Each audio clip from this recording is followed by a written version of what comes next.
Très bien, bonsoir. Très bien, donc on va voir aujourd'hui, merci d'être là tout d'abord dans cette deuxième séance. Donc on va continuer avec notre formation Maîtriser le contrôle de gestion. Donc aujourd'hui, on va voir essentiellement une partie très importante au niveau de contrôle de gestion qui est les KPI, qui est les indicateurs de performance. Et on va voir en fait comment ces KPI, en fait, quand est-ce qu'on arrive à cette étape de KPI, c'est-à-dire elle est générée à partir de quoi? Cette étape de fixation, de sélection des indicateurs de performance. On va voir aussi en fait quels sont les types d'indicateurs de performance. En fait, c'est pas les mêmes choses. C'est-à-dire, euh, en fait, juste grosso modo, c'est-à-dire donc ça dépend de la hiérarchie de la personne.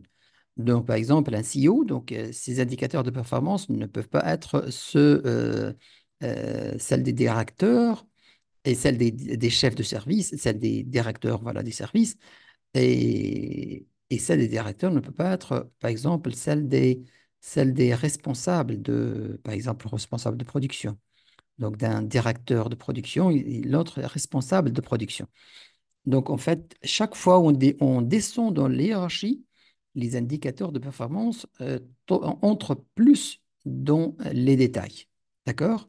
Donc, on a plus de détails concernant les indicateurs de performance lorsqu'on descend dans dans les hiérarchies. Et d'ailleurs, on ne les nomme pas de la même chose, de la même façon. C'est-à-dire, par exemple, pour les CEO, on va dire, ce sont les indicateurs, on les appelle les indicateurs de résultats. Les indicateurs de résultats. Alors que la couche, en fait, des réacteurs, là, on a des indicateurs qu'on appelle les indicateurs de pilotage. Et pour les pour les chefs de service ou bien les responsables qui sont sous les directeurs, là, on parle plutôt des indicateurs, c'est-à-dire des KPI, plutôt de suivi. D'accord? Et en fait, et comme je vous ai dit, chaque fois on descend dans la hiérarchie, les KPI ça entre dans le détail. Donc, par exemple, un CEO, il n'a pas besoin de voir, par exemple, le taux de production journalière ou bien le taux de production de tel produit. D'accord? Donc, on va descendre on descend dans le détail chaque fois où on descend dans la hiérarchie. Et on va montrer, en fait, cette relation entre les KPI et la hiérarchie, en fait, dans une présentation que l'appelait type d'indicateur de performance. D'accord? Très bien. Donc, la dernière fois, on a vu les objectifs. Donc, une fois les objectifs définis, comme en fait définis avec la méthode SMART, donc, la méthode SMART, en fait, on a dit ce sont des conditions qui doivent exister dans l'objectif, qui doit être vérifié pour que l'objectif, on peut l'appeler SMART. Est-ce qu'il y a quelqu'un qui peut me rappeler les abréviations donc SMART? Un objectif SMART, c'est-à-dire il doit être le S, c'est quoi? Doit être spécifique, Spécifique, oui. mesurable, Mesurable, oui. mesurable, Oui, attendable, oui. Ou bien pertinent réalisable, oui. et temporel. Excellent. Exactement. En fait, c'est cinq conditions qu'on doit vérifier pour que l'objectif soit SMART. D'accord. Donc, on a dit une fois les objectifs sont définis. Donc, il est crucial de choisir les bons indicateurs de performance pour suivre, mesurer l'atteinte de ces objectifs. Vous voyez la relation entre les KPI et les objectifs. Donc, les KPI, quand on va les définir, en fait, ce n'est pas d'une façon arbitraire. Donc, l'objectif, c'est de quoi? C'est de suivre, mesurer l'atteinte de ces objectifs. Les D'accord? C'est très objectifs. important. Donc, une liaison directe entre les KPI et les objectifs. D'accord? Et ça, en fait, dans tous les niveaux. On a dit, par exemple, là où il y en a des objectifs stratégiques. Donc, ce sont les objectifs de la direction générale. D'accord? Et donc là, on va les lier aussi avec des KPI qu'on a dit, en fait, des KPI de résultats. Alors que, par exemple, en bas d'échelle, donc nous avons dit les objectifs opérationnels. Là, on va les lier avec les KPI de suivi. D'accord? Donc, il y a une relation directe entre les objectifs et les KPI. D'accord? Très bien.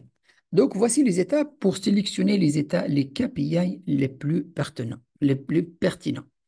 Donc, il y en a des étapes à suivre comme ça. Donc, on choisit les KPI les plus pertinents. Parce que si on se libère donc, de penser quels sont les KPI, donc il y en a une infinité des KPI. Mais là, le KPI en lui-même, mais ça ne peut rien dire. S'ils ne servent pas la réalisation de l'objectif ou la mesure de l'objectif et le suivi de l'objectif, en lui-même, donc il n'a pas de sens. Donc, la première étape, c'est l'alignement avec les objectifs stratégiques. Et ça, c'est très important.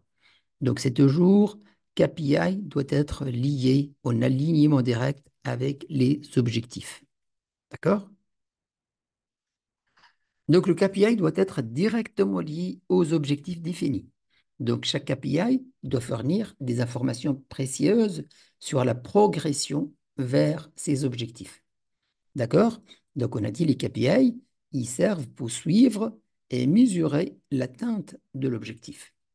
Les techniques, donc pour chaque objectif, identifier le résultat clé qui démontre que l'objectif est atteint. Associer ce résultat clé à un KPI spécifique et mesurable. D'accord? Donc, comment on fait? Donc, on va prendre objectif par objectif et chaque objectif, donc on va identifier les résultats clés qui démontrent que l'objectif est atteint. D'accord? Et on va associer donc à ce résultat un KPI. Donc, c'est simple. Donc, il faut toujours partir à travers la première étape, ce sont les objectifs SMART qu'on a déjà définis. On va faire des exemples. Exemple. L'objectif, c'est de réduire le coût de production de 15% d'ici fin d'année. Le KPI pertinent, ce sera le taux de réduction mensuel des coûts de production en pourcentage. Pourquoi c'est pertinent? Parce qu'il mesure la progression vers la réduction de coûts sur une base mensuelle. Donc, vous voyez pourquoi c'est pertinent? Parce qu'il mesure la progression, c'est-à-dire qu'il mesure l'atteinte de l'objectif. Donc, une liaison directe entre KPI et objectif. Donc, le KPI doit être directement rattaché à l'objectif. Deuxième, par exemple, cas, amélioration de satisfaction du client de 20% dans les 6 prochains mois. Par exemple, le KPI, c'est le score net promoter, donc NPS mensuel. Donc ça, il mesure le degré, le niveau de satisfaction des clients. Donc directement lié à la satisfaction du client, donc l'indicateur, il est directement lié à l'objectif. Donc suivi mensuel pour évaluer les progressions. Aussi, en fait, on a dit, il y en a suivi et mesure. Suivi et mesure. D'accord? Donc, les deux conditions très importantes. Mais, troisième objectif, par exemple, augmenter la part de marché de 5% dans le secteur B2B d'ici la fin d'année. KPI indicateur, KPI pertinent, taux de croissance trimestriel de la part de marché B2B. Donc, c'est directement lié à l'objectif d'augmentation de la part de marché B2B et avec un suivi trimestriel. D'accord? Réduire le turnover des employés de 10% au cours de l'année. KPI, taux de turnover mensuel. Donc, mensuel, c'est poursuivre. Donc, on a dit qu'il faut mesurer et suivre. Donc, si on ne suit pas le taux de turnover d'une façon mensuelle, on ne peut pas à la fin, en fait, on ne doit pas s'attendre à la dernière, à la fin de l'année pour calculer le turnover. D'accord? Et là, pour suivre l'évolution de turnover durant l'année, on doit le calculer d'une façon mensuelle. Donc, mesurer la diminution de turnover mensuellement pour atteindre l'objectif qui est annuel. Troisième objectif, améliorer l'efficacité des processus de production de 15% en 9 mois. Donc, on va KPI, c'est taux d'augmentation de la productivité par unité produite. Donc, mesure l'efficacité des processus de production en ligne avec l'objectif d'efficacité.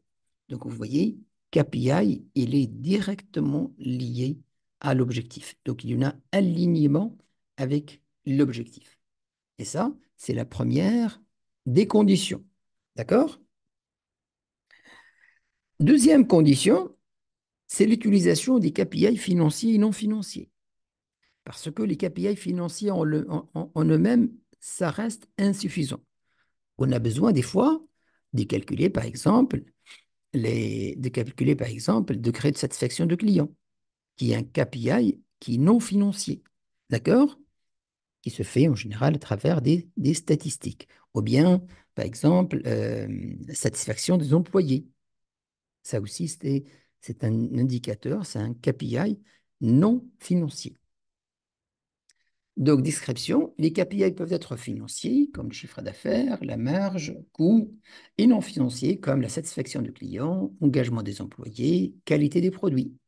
Donc, on a deux types de KPI. On a des KPI financiers et des KPI non financiers. Donc, les deux types d'indicateurs sont essentiels pour avoir une vue d'ensemble de la performance de l'entreprise. D'accord? Parce que c'est très lié. Donc, on ne peut pas parler d'une augmentation de chiffre d'affaires sans satisfaction de client. D'accord? On ne peut pas aussi parler d'une augmentation de production sans engagement des employés. Aussi, on ne peut pas parler d'une augmentation de part de marché sans qualité de produit. Donc, les KPI financiers et non financiers sont très liés. D'accord? Les deux sont essentiels.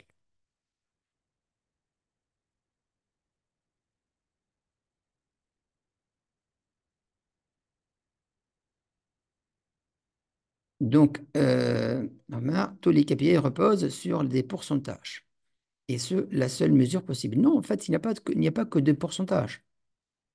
Par exemple, si vous vous donnez le chiffre d'affaires, donc vous dites, on a atteint 10 000 euros, donc ce n'est pas de pourcentage. D'accord? La marge, oui, pourcentage. Le coût, ce n'est pas un pourcentage. Donc, ce sont des chiffrages ou bien donc, des barèmes sur lesquels on va se baser. D'accord? Comme par exemple satisfaction de client, il y en a des barèmes. Technique. Donc, KPI financier, la marge bénéficiaire, retour sur investissement, coût d'exploitation, etc. KPI non financier, par exemple, taux de satisfaction du client, taux de rotation des employés, délai de traitement de commande, etc. On va prendre des exemples. Exemple. Objectif, augmenter la marge bénéficiaire brute de 5% d'ici fin d'année. Le KPI, ce sera marge bénéficiaire brute mensuelle en pourcentage. Réduire le coût d'exploitation de 10% dans les 6 mois. Le KPI, ce sera coût d'exploitation mensuel. Améliorer la satisfaction du client de 15% dans les 3 prochains mois. Le score Net Promoter, donc NPS mensuel, donc qui évalue régulièrement la satisfaction des clients pour suivre les améliorations. Donc, réduire le taux de rotation des employés de 8% sur un an, taux de rotation des employés, mesuré trimestriellement. Donc, vous voyez toujours, en fait, pour assurer donc, la mesurabilité et le suivi, toujours le KPI doit être réalisé sur des périodes inférieures à celles de l'objectif. C'est-à-dire, si l'objectif, donc, elle a un objectif pour l'année, donc on ne doit pas calculer le taux de rotation des employés annuel, mais plutôt on doit le faire mensuel, bien trimestriel, pour pouvoir suivre l'évolution et prendre les mesures nécessaires si on se voit que on n'est pas dans le bon chemin, on n'est pas dans le sens de l'objectif. D'accord? Donc, toujours, la périodicité des KPI, elle est inférieure à la périodicité de l'objectif. D'accord? Très bien. Réduire le délai moyen de traitement des commandes de 20% en 6 mois. Donc, c'est le délai moyen de traitement de commandes en jours. Donc, mesure donc l'efficacité opérationnelle et permet d'identifier les blocages dans le traitement de commandes. Donc ça, c'est deuxième condition, c'est utiliser les KPI financiers et non financiers. Donc la première condition, on a dit, c'est l'alignement avec l'objectif. Deuxièmement, c'est l'utilisation des KPI financiers et non financiers. Troisièmement, c'est la pertinence par rapport au processus interne. Donc le KPI doit être en lien direct avec les processus opérationnels que vous souhaitez, que vous souhaitez surveiller ou améliorer. Il est important de choisir des KPI qui mesurent les performances des opérations au jour le jour.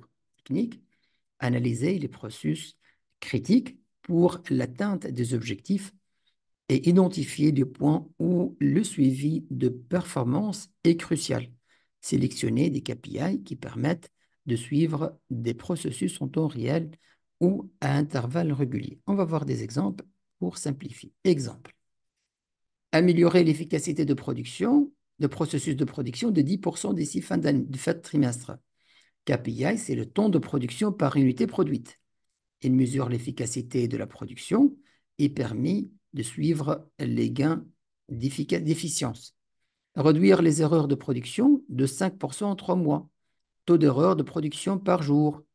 Donc, évalue la performance du process en identifiant les erreurs quotidiennes à réduire. Augmenter la productivité des équipes de production de 15% en 6 mois. Nombre d'unités produites par heure, la productivité. Donc, suivi direct de la productivité des équipes sur une base horaire, crucial pour améliorer les performances. Réduire le temps d'arrêt des machines de 20% sur 6 mois. Taux de temps d'arrêt des machines.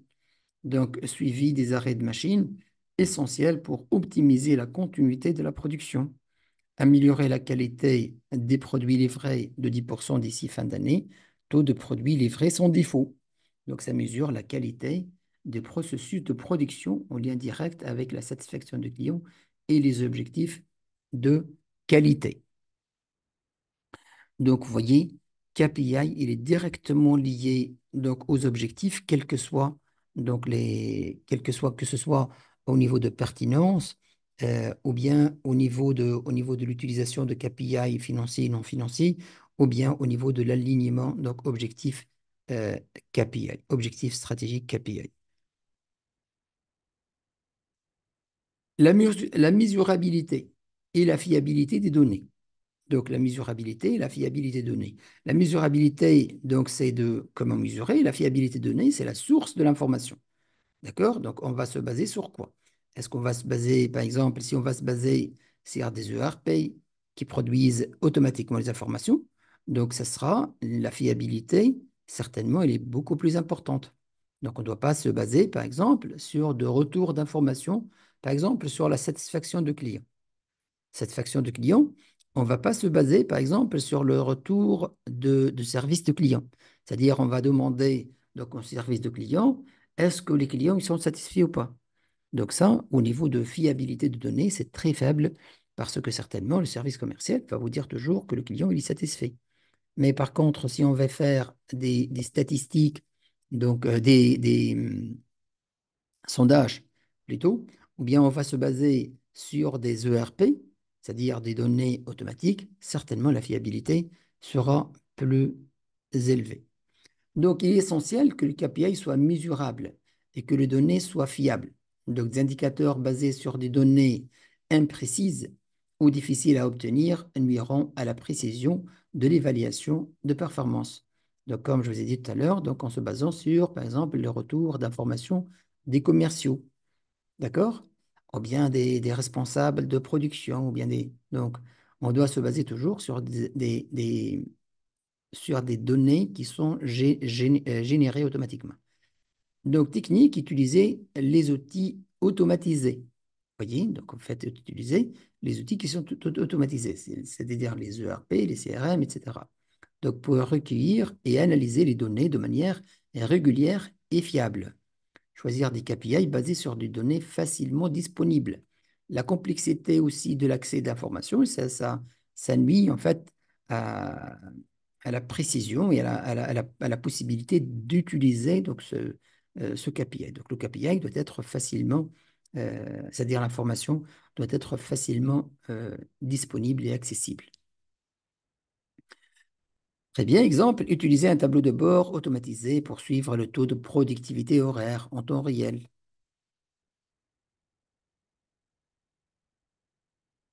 Cinquième condition, le KPI doit être actionnable. Le KPI doit être actionnable. Donc, description, le KPI doit être non seulement fournir des informations sur la performance, mais aussi permettre d'agir rapidement en cas de déviation par rapport aux objectifs.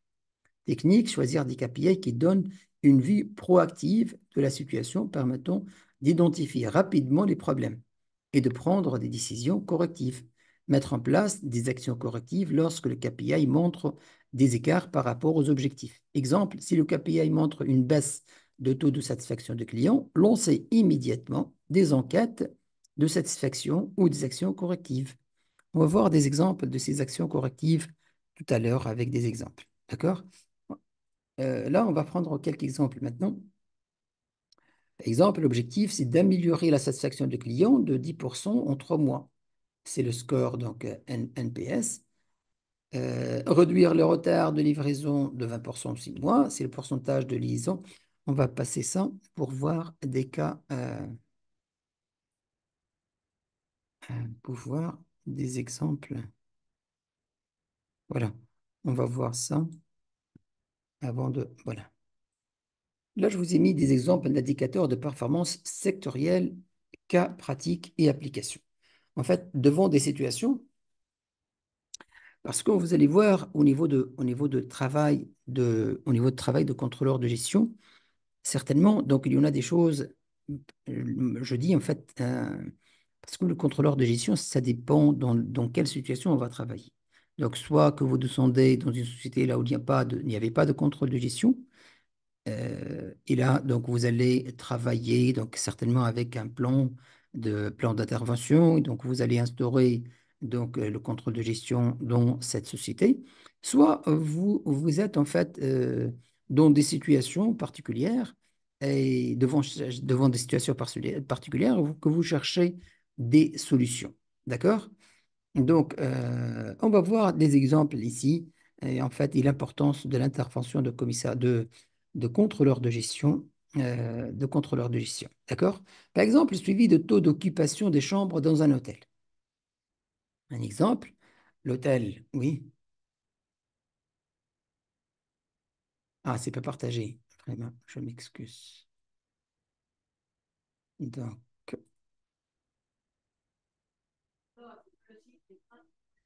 voilà, exemple d'indicateur de performance sectorielle, cas de pratique. Premier cas, donc suivi de taux d'occupation de chambres dans un hôtel. Donc, vous allez voir avec ces exemples-là combien donc le contrôleur de gestion il est impliqué vraiment à l'activité et combien donc son rôle est indispensable pour vraiment, euh, maintenir ou bien développer la rentabilité d'activité, rentabilité de la société. Exemple, l'hôtel Horizon constate une baisse de rentabilité pendant les périodes de basse saison. Donc, pendant les périodes de basse saison, par exemple en hiver, donc il y en a une baisse de rentabilité. Donc, il nous dit une baisse de rentabilité. Il ne dit pas une baisse de chiffre d'affaires, parce que la baisse de chiffre d'affaires, elle est logique. Certainement, en bas de saison, donc on y a une baisse de chiffre d'affaires. Mais lorsqu'il y en a une baisse de rentabilité, il faut se poser la question. Pourquoi il y en a une baisse de rentabilité? Est-ce qu'il y en a des charges fixes? C'est quoi exactement? Donc, après analyse, le contrôleur de gestion identifie que le taux d'occupation des chambres est souvent insuffisant durant ces périodes. D'accord? Donc, durant ces périodes, le taux d'occupation des chambres est souvent insuffisant. Donc, ce qui impacte directement le chiffre d'affaires. D'accord? Donc, pour pallier à ce problème, donc voilà, le contrôleur de gestion, il a fait, donc il y en a un constat, baisse de rentabilité. Il a fait ses analyses de quoi exactement, pourquoi cette baisse de rentabilité. Il a trouvé le problème, c'est au niveau de taux d'occupation des chambres. Donc, il va nous chercher une solution. Donc, pour pallier à ce problème, le contrôleur de gestion décide de mettre en place un indicateur de suivi mensuel de taux d'occupation des chambres. Donc, il va mettre un taux d'occupation, un taux de suivi mensuel de taux d'occupation des chambres. Un indicateur mensuel. D'accord? Donc, par type de chambre aussi. Chambre standard, suite, etc. Donc, cet indicateur est ajouté au tableau de bord, permettant ainsi une vision claire de l'occupation des chambres par catégorie. Donc, grâce à cet indicateur, la direction de l'hôtel peut anticiper les périodes de faible occupation et mettre en place des actions spécifiques comme les promotions ciblées. C'est-à-dire, ils vont faire de la promotion durant cette période de baisse de rentabilité. D'accord? Là où l'indicateur de suivi mensuel de taux d'occupation, par exemple, le taux d'occupation, il est faible. D'accord? Donc là, le contrôleur de gestion, qu'est-ce qu'il a fait? Le contrôleur de gestion, il a mis en place un indicateur de suivi mensuel de taux d'occupation, de façon à ce que la direction, à là maintenant, elle dispose d'une information pour dire que, par exemple, le taux d'occupation, donc, il est faible par exemple, au mois de novembre. Exemple. D'accord? Et donc, la direction, qu'est-ce qu'elle va faire? Donc, la direction de l'hôtel, elle va anticiper les périodes de faible occupation. D'accord? Donc, il va mettre en place des actions spécifiques, comme je vous ai dit, des promotions ciblées, des offres de séjour prolongées ou des partenariats avec des agences de voyage pour attirer davantage de clients.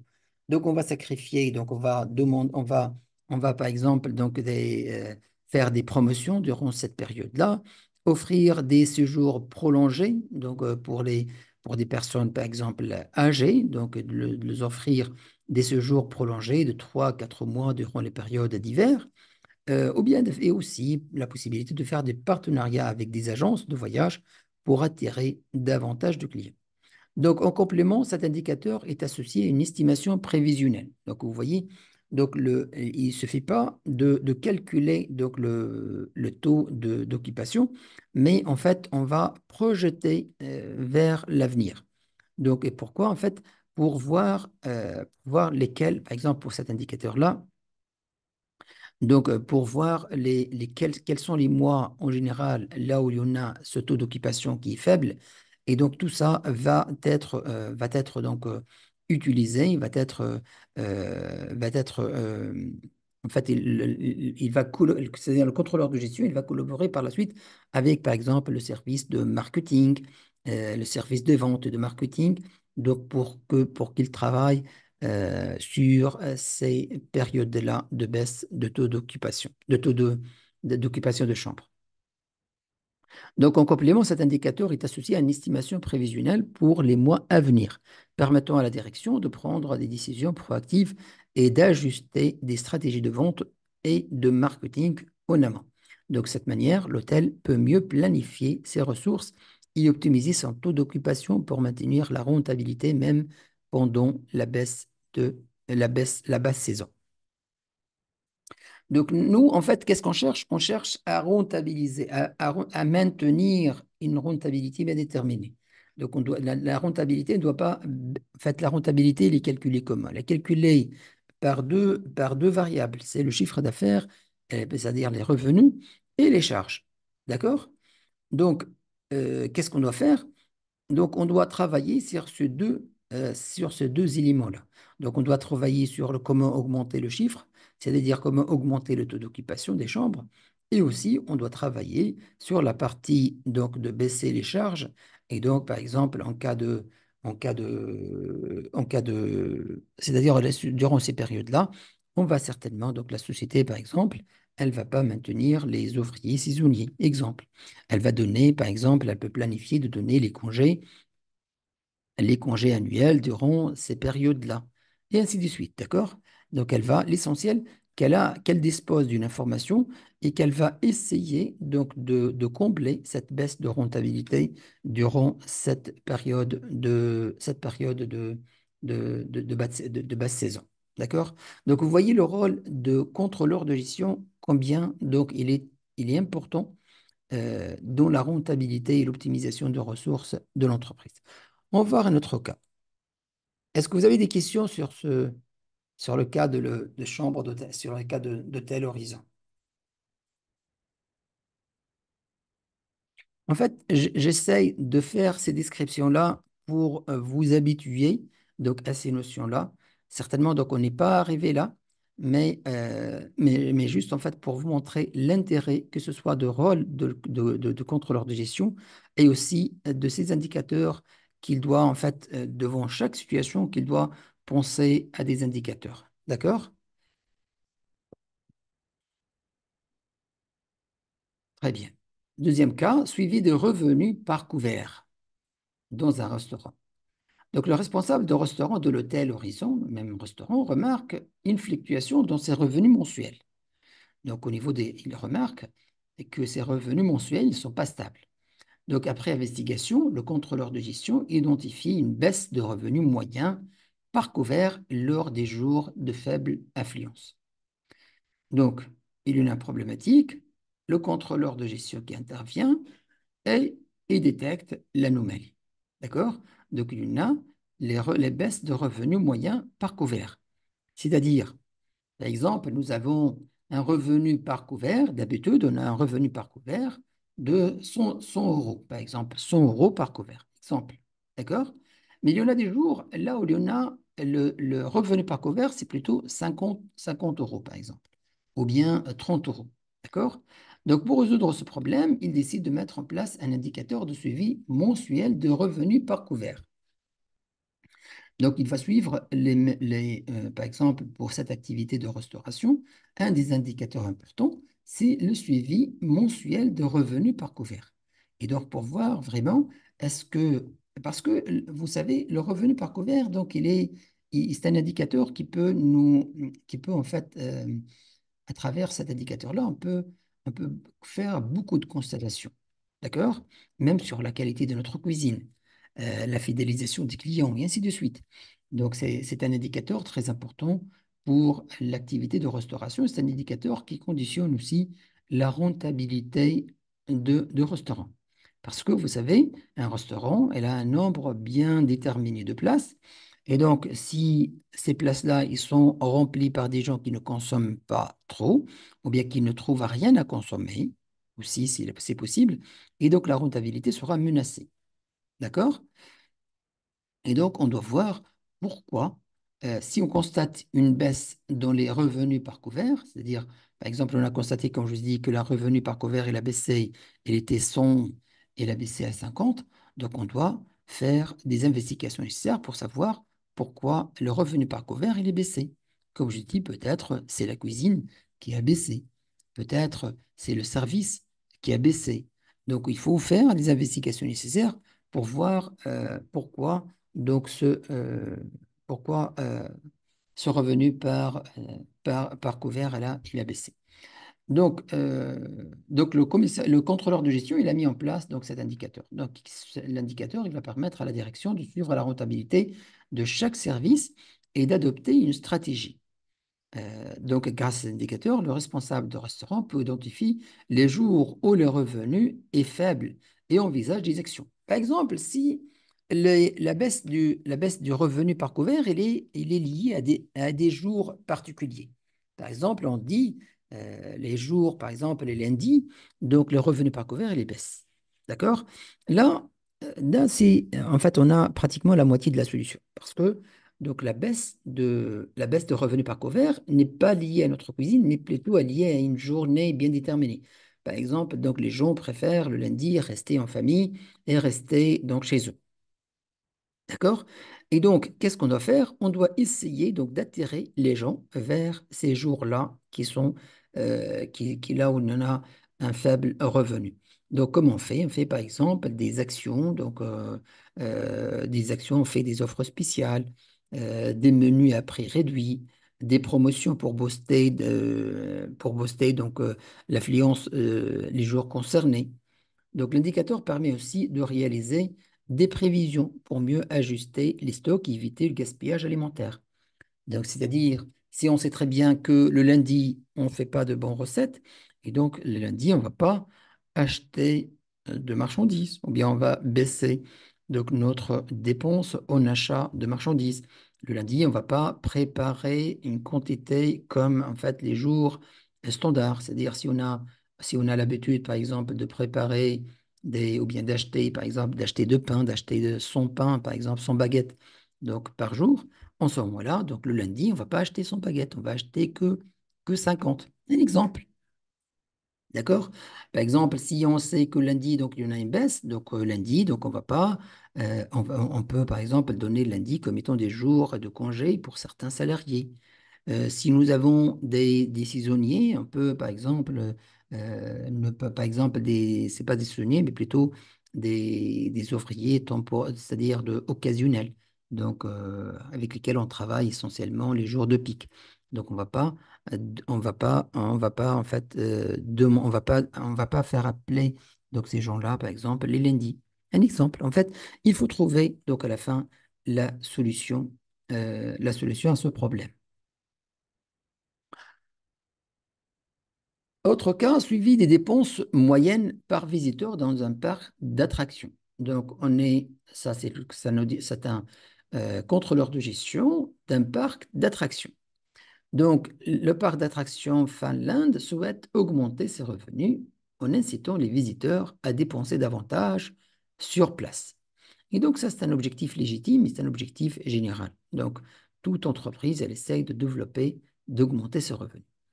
Donc, le contrôleur de gestion identifie l'importance de suivre la dépense moyenne par visiteur.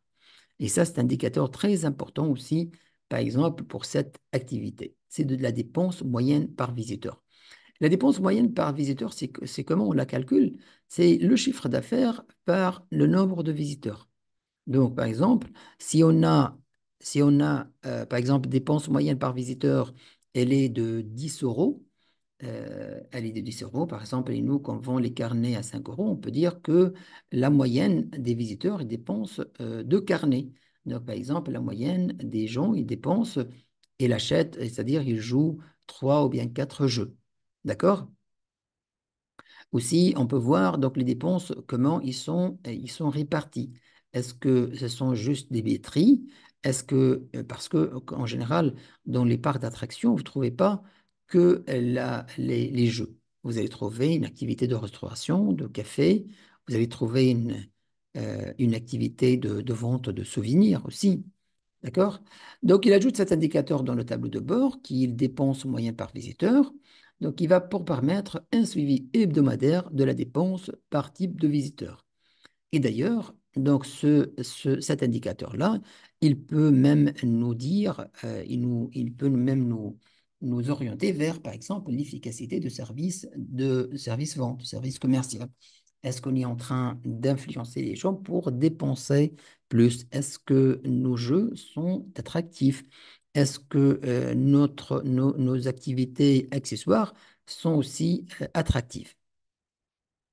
Donc, il ajoute, donc, voilà, la dépense par type de visiteur, par exemple. Il peut ajouter, par exemple, l'indicateur n'est pas indicateur général, mais par exemple par famille, individuel, groupe scolaire. Donc, cet indicateur aide la direction à comprendre les habitudes de consommation et adapter l'offre. D'accord? Donc, en utilisant cet indicateur, le parc peut lancer des actions comme des packages incluant, par exemple, repas et souvenirs, ou les offres de fidélité pour encourager donc les dépenses. Donc, il peut proposer, par exemple, un package avec donc aussi bien donc les jeux que la restauration. D'accord? Ou bien, en fait, par exemple, il peut proposer des cartes de fidélité, donc des abonnements. Un abonnement, par exemple, annuel ou un abonnement mensuel. Donc, ceci permet également d'anticiper les flux financiers, de mieux gérer les ressources en fonction des prévisions. Ça, on va en arriver. Donc, on va voir cette liaison donc, entre les KPI et les prévisions, c'est-à-dire tout ce qui est budget et ainsi de suite. Autre cas, par exemple, taux de rotation de stock sur un supermarché. Donc, le supermarché, par exemple, parmi les indicateurs importants, ce sont les taux de rotation de stock. D'accord? Mieux que, en fait, ils préfèrent toujours des articles qui ne restent pas longtemps dans le stock, en fait, qui sortent vite. Donc, ce sont des articles qui ont des taux de rotation élevés. D'accord? Donc, un supermarché local constate un grand nombre de produits restant en stock trop longtemps, ce qui engendre des pertes financières dues à l'obsolescence plutôt, et aux frais de stockage. Donc, vous savez très bien, donc des produits, surtout dans des supermarchés, ce sont des produits qui ont des dates limites de consommation. Et donc, si le produit, il reste longtemps, certainement, donc il sera obsolète. Et aussi, il faut penser aux frais de stockage. Donc, le contrôleur de gestion décide d'ajouter au tableau de bord un indicateur de taux de rotation de stock par catégorie de produits alimentaires, hygiène, produits frais. Et là, en fait, ça va nous indiquer lesquels au moins des catégories, et par la suite, il peut le faire même par produit, lesquels des produits ou bien des catégories qui tournent le plus faible. Donc cet indicateur permet aux responsables de rayon de suivre la vitesse à laquelle les produits sont vendus et ainsi de réduire les stocks sur les articles à faible rotation. Donc de cette façon-là, par exemple, on va influencer le service achat. Donc on ne va pas acheter des produits, c'est-à-dire lorsqu'on achète des produits à faible rotation, donc il faut faire attention. Donc il faut s'y limiter, par exemple, à la vente d'un mois ou bien de 2 mois. Donc on ne va pas trop investir dans les stocks à faible rotation. Donc il permet également de prévoir donc, les approvisionnements pour répondre aux besoins réels. Donc, grâce à ce suivi, le supermarché peut réduire le coût lié au stockage. C'est-à-dire, au lieu d'acheter, si nous savons très bien que durant le mois, on va vendre que 20 unités, c'est pas la peine d'acheter 60. Donc, on peut acheter, par exemple, 25 pour juste pour ne pas tomber en rupture de stock. Surtout si on sait, si on connaît les délais de livraison et ainsi de suite. Donc, ce sont des calculs à réaliser, des calculs à faire pour vraiment donc savoir le stock optimal. Et combien on doit commander de chaque article. Donc, en période de faible rotation, des promotions peuvent être lancées pour éviter les surplus, donc assurant ainsi une meilleure rentabilité de produits. Donc, s'il y en a en fait des stocks, en fait, des périodes, en période de faible rotation, donc on a des articles en fait, qui n'ont pas en fait, en commerce en général, donc on a le bon commercial, le bon commerçant plutôt. Le bon commerçant, c'est celui qui essaye de faire tourner sa marchandise le maximum possible et de vendre dès qu'il voit, dès qu'il réalise une marge. D'accord? Même si une marge qui n'est pas très importante. Mais l'essentiel, c'est de ne pas garder les articles, surtout lorsque l'article elle est avec un taux de rotation faible, c'est-à-dire qu'il n'est pas très demandé. Donc, lorsqu'il trouve, c'est pourquoi d'ailleurs, vous voyez, surtout dans les pays européens, donc en période de solde, donc vous pouvez acheter un article qui vaut 100 euros, vous allez l'acheter à 1 euro seulement. On va vous dire, par exemple, le deuxième article à 50%. Deuxième article, 1 euro. D'accord? Tout ça, c'est pourquoi? Pour éviter les frais de stockage, surtout dans ces pays-là, là où vraiment les frais de stockage sont trop élevés. Et donc, tout magasin donc, il essaye de passer de la saison de l'été à l'hiver en rien laissant, c'est-à-dire de liquider le maximum parce que des fois, les coûts de stockage, il va dépasser la marge sur le produit. C'est-à-dire, il va déposer la marge sur le produit. C'est-à-dire, si on va laisser ce produit-là jusqu'à l'année prochaine, tout d'abord, on n'a pas la certitude qu'il sera vendu. Deuxième chose, s'il y en a, si un produit périssable, donc il va être périmé.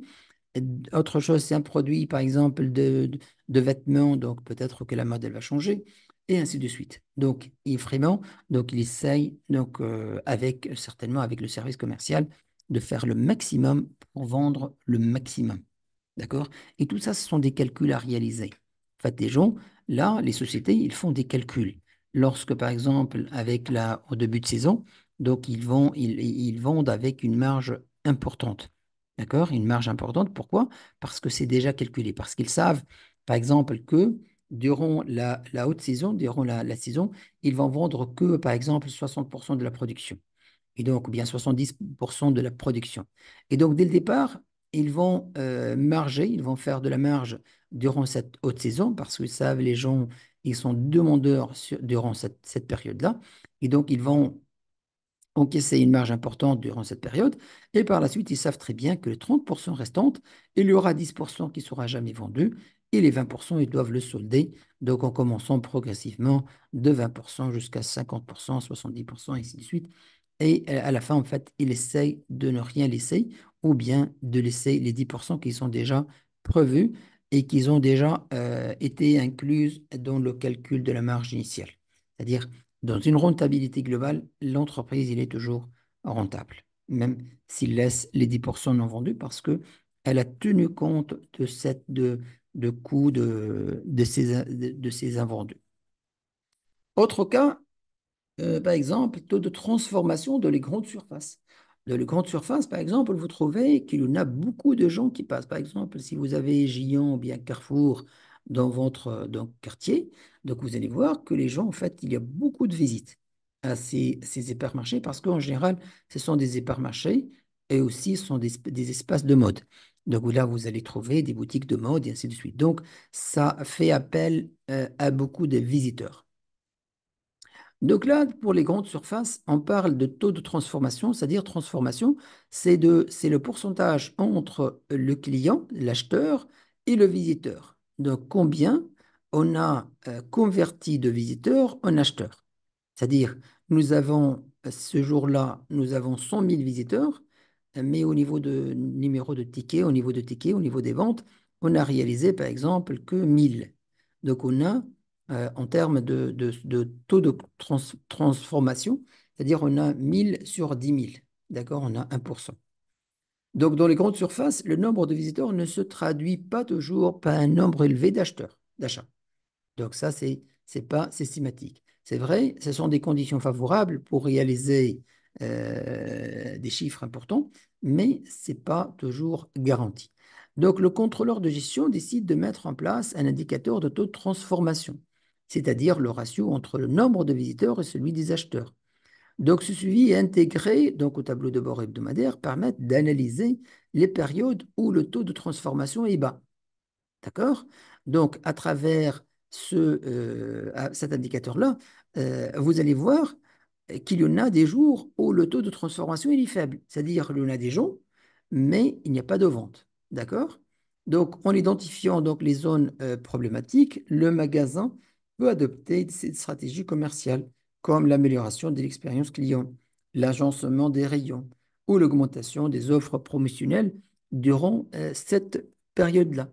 Par exemple, comme on l'a vu tout à l'heure, donc par exemple, on dit que lundi, donc il n'y a pas de la transformation des visiteurs en clients, il est très faible.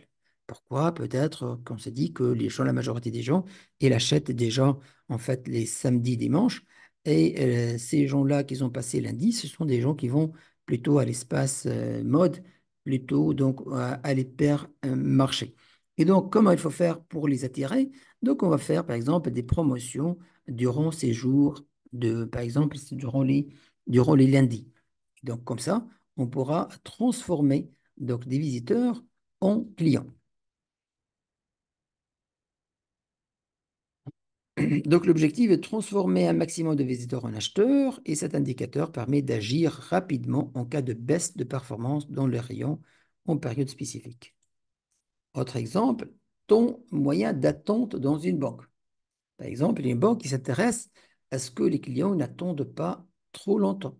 Donc, une banque reçoit régulièrement des retours clients concernant le temps d'attente élevé pour certains services en agence.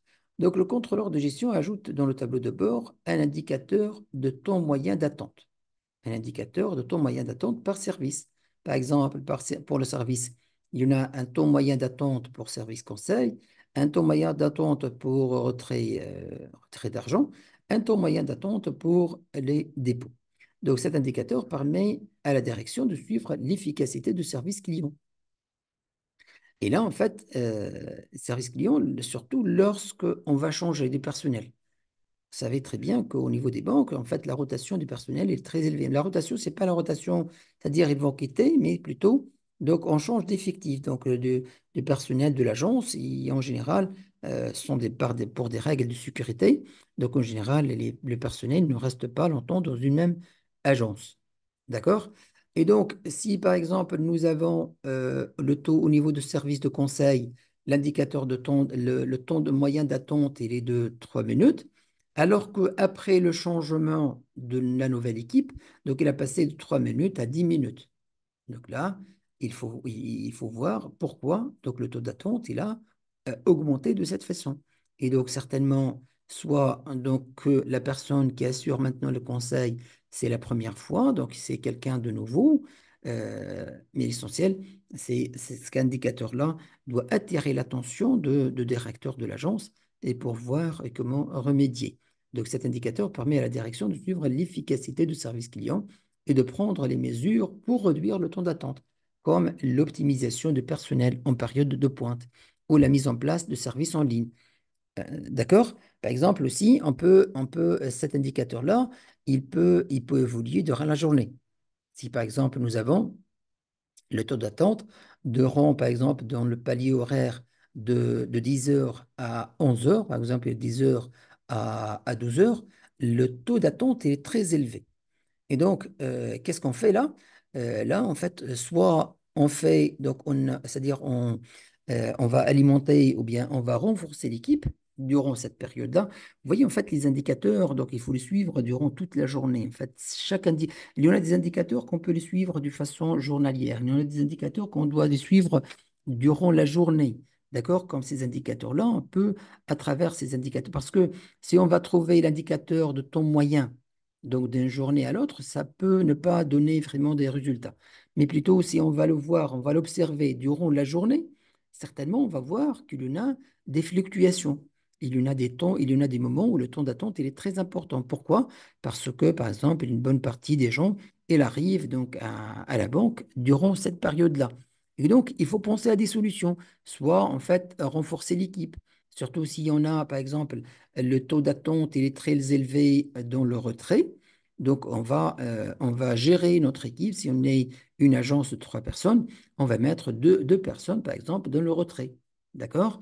Et dans le dépôt, par exemple, il y a une autre personne qui va travailler le dépôt et conseil.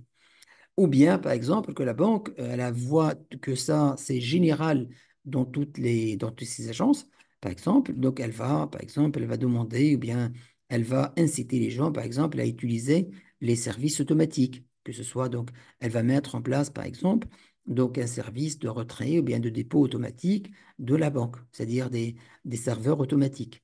D'accord? Pour recevoir ou bien pour donner de l'argent. D'accord? Et pour le conseil, par exemple, aussi, on peut faire, par exemple, des chatbots. On peut faire, par exemple, des services en ligne. On peut faire, par exemple, un centre d'appel pour recevoir des appels et donner des conseils. Et donc, les indicateurs de performance, en fait, les résultats des indicateurs de performance, ils peuvent nous pousser nos analyses très loin, d'accord, dans l'amélioration. Suivi de productivité horaire dans une usine de production. Donc, une usine de production constate une baisse d'efficacité dans certaines lignes de production. Donc, le contrôleur de gestion décide d'ajouter un indicateur de productivité horaire, d'accord, pour suivre le rendement de chaque ligne en fonction du nombre d'unités produites par heure de travail. Donc, nous avons plusieurs lignes, on va les suivre. Comment on va les suivre? Par un indicateur qu'on appelle l'indicateur de productivité horaire. C'est la production en nombre d'unités par heure travaillée. Donc, grâce à cet indicateur, l'équipe de production peut identifier les goulots d'étranglement et optimiser le processus de fabrication. Donc, on va trouver, par exemple, qu'il y en a une des étapes qui constitue problème pour la ligne 2, exemple. D'accord? Et donc, qu'est-ce qu'on va faire? Donc, on va optimiser le processus de fabrication.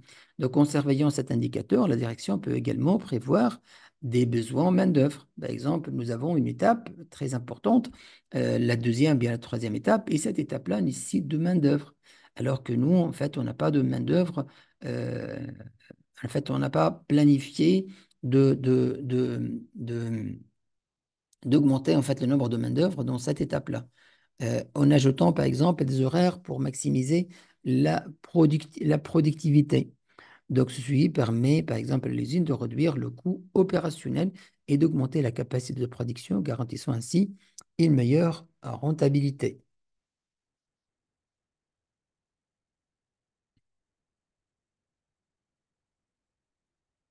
Autre problématique pour les boutiques, par exemple, c'est le panier moyen. Donc, on reçoit, par exemple, des clients qui achètent, mais on a des clients qui achètent pour 100 euros, d'autres achètent pour 1000 euros, d'autres achètent pour 300 euros. Donc, on va calculer ce qu'on appelle le panier moyen. D'accord? Le panier moyen, d'ailleurs, pour savoir exactement quelle est la catégorie de clients que nous avons et se suivre ce panier moyen. Parce que si on a l'habitude, par exemple, notre panier est de 300 euros et maintenant, donc, notre panier il est seulement à 200 euros. Pourquoi? Donc, certainement, donc, il y en a soit des problèmes au niveau de qualité, soit des problèmes au niveau de prix, c'est-à-dire nos prix, ils ont excessivement par exemple, augmenter, soit des problèmes de choix, donc le client ne trouve pas le choix, soit des problèmes de couleur, et ainsi de suite, en fait. L'essentiel, c'est de prendre au sérieux en fait le phénomène et de penser donc de faire le diagnostic nécessaire et par la suite penser donc aux solutions. Donc une boutique de prêt-à-porter souhaite augmenter le chiffre d'affaires. Donc le contrôleur de gestion décide de mettre en place un indicateur de panier moyen. C'est-à-dire chaque client qui va entrer, qui va acheter, donc en moyenne, va acheter à 300 dinars. Donc calculé en divisant le chiffre d'affaires par le nombre de transactions réalisées. Donc, nous avons un chiffre d'affaires et nous avons le nombre de clients qu'ils ont acheté, qu'ils ont réalisé ces transactions. Donc, en divisant le chiffre d'affaires par le nombre de clients qu'ils ont achetés, on va trouver cet indicateur de panier moyen. Donc, cet indicateur suivi mensuellement permet à la direction d'identifier les périodes où le panier est faible et de lancer des promotions ciblées ou des ventes croisées pour inciter les clients à acheter plus. C'est-à-dire, donc nous avons constaté, par exemple, le mois de janvier, le panier moyen, il descend. D'accord? Et donc, qu'est-ce qu'il faut faire? Soit faire des promotions, soit de faire des ventes croisées. C'est-à-dire, vous achetez, par exemple, vous achetez un article, le deuxième sera offert à 50%, vous l'aurez avec une remise de 50%. Exemple. D'accord? Donc, par exemple, la mise en avant des produits complémentaires aux caisses ou aux suggestions d'articles lors de la vente peuvent, par exemple, donc c'est quelqu'un en fait qui a acheté une veste, donc on va lui proposer une chemise. Aussi, on va lui proposer, par exemple, donc un pantalon, des chaussettes, et ainsi de suite. D'accord? Donc, on va lui suggérer d'autres produits. Ou bien, on va mettre, par exemple, des produits complémentaires près de la caisse pour que lorsqu'il va passer à la caisse, il va voir, par exemple, va trouver des accessoires, il va trouver du parfum, il va trouver surtout des accessoires, il va trouver des chaussettes. Donc, certainement, donc, ils vont penser qu'il n'en dispose pas. Et de cette façon, on peut augmenter le panier moyen. D'accord? Donc, ce suivi aide la boutique à optimiser les ventes et à augmenter le montant moyen des achats. Autre cas, par exemple, taux de satisfaction, ça c'est non financier, taux de satisfaction des patients dans une clinique. Donc, une clinique souhaite améliorer l'expérience de ses patients. Donc, le contrôleur de gestion met en place des indicateurs de taux de satisfaction des patients. Donc, certainement, le taux de satisfaction de patients, comment on peut l'avoir? C'est à travers des sondages. Donc, requis via un questionnaire de satisfaction après chaque visite. Donc, après chaque visite, on remet un questionnaire au client, un questionnaire de satisfaction, et par la suite, on collecte ces questionnaires et on fait nos constats. Donc, cet indicateur suivi mensuellement permet à la direction de détecter les domaines à améliorer. Donc, certainement, ça dépend des informations qui existent au niveau de questionnaire. Par exemple, au niveau des questionnaires, on va dire, par exemple, quel est votre degré de satisfaction concernant le service accueil, concernant le service hébergement, concernant la restauration, concernant donc par exemple, la- tout ce qui est infirmerie, et ainsi de suite. D'accord? Donc, on va mettre des zones. Cet indicateur donc, permet à la direction de détecter les domaines à améliorer. Par exemple, on trouve que dans la majorité des questionnaires, qu'il y en a une insatisfaction concernant l'accueil. Exemple. D'accord? Donc, comme le temps d'attente, bien le temps d'attente, bien la qualité de soins ou l'accueil. Donc, les résultats peuvent ensuite orienter des actions spécifiques comme d'ajouter de personnel. Donc, si on a, par exemple, un temps d'attente qui est réclamé par par la majorité de nos clients, et donc certainement comme manque de l'effectif, ou bien comme que l'employé, donc il manque de compétences et qu'il faut soit le former, soit le remplacer, ou bien on sait très bien donc qu'il est une bonne personne, mais tout simplement, on doit lui ajouter d'autres personnels. D'accord? Ou bien aussi, donc on pourra optimiser, donc on pourra être amené à optimiser les processus de prise en charge. Donc le processus global de prise en charge, depuis l'accueil jusqu'à les soins, en fait, on essaye de l'optimiser. Donc, l'objectif est de fidéliser les patients en assurant une expérience de qualité.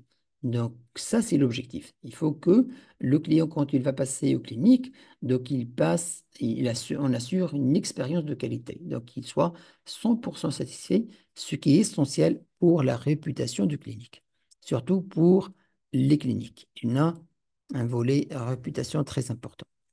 Autre exemple, taux de rotation des employés dans une entreprise de service. Donc, l'entreprise de service constate une forte rotation du personnel.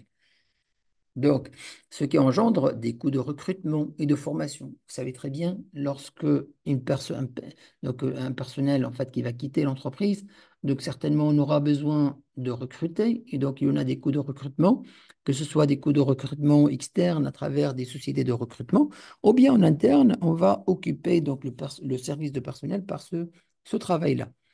Et aussi la formation. Donc, on doit former la nouvelle personne au service qu'elle va l'occuper. Donc, le contrôleur de gestion décide d'ajouter un indicateur de taux de rotation des employés. Donc, pour suivre le nombre de départs en proportion du nombre total des employés. Donc, on va diviser le nombre de départs par le nombre total. On va trouver le taux de rotation des employés. Donc, ce suivi permet aux ressources humaines de comprendre les causes de turnover et d'adopter les politiques de rétention. Donc, voilà, donc le ressource humaine qui va agir et donc qui va mettre en place des politiques de rotation, de rétention, comme l'amélioration des conditions de travail, l'augmentation des opportunités et le développement personnel. Parce que si on va savoir donc quelles sont les raisons que les gens ils vont partir, est-ce que c'est justement juste pécuniaires, c'est-à-dire le salaire, est-ce que c'est les conditions de travail, est-ce que les opportunités, est-ce que c'est l'évolution dans le service, donc lesquels, en fait, quel est l'indicateur le plus important qui pousse les gens à partir. Et à partir de là, on pourra améliorer certainement. Par exemple, temps de traitement des réclamations des entreprises de télécommunications. Une entreprise de télécommunications reçoit un grand nombre de réclamations clients. Donc, pour améliorer ce service, le contrôleur de gestion ajoute un indicateur de temps de traitement des réclamations. Donc, quel est le temps? Par exemple, une réclamation qui a été passée, ça fait 1 heure. Donc, ça fait maintenant combien de temps nécessaire pour que cette réclamation soit traitée. D'accord? Et ça, en fait, c'est un bon indicateur pour suivre vraiment l'efficacité de service de traitement des réclamations. Et comme vous le savez, et ça, c'est un bon indicateur et aussi, c'est un élément qui va soit à l'avantage de l'entreprise ou bien soit va défavoriser l'entreprise.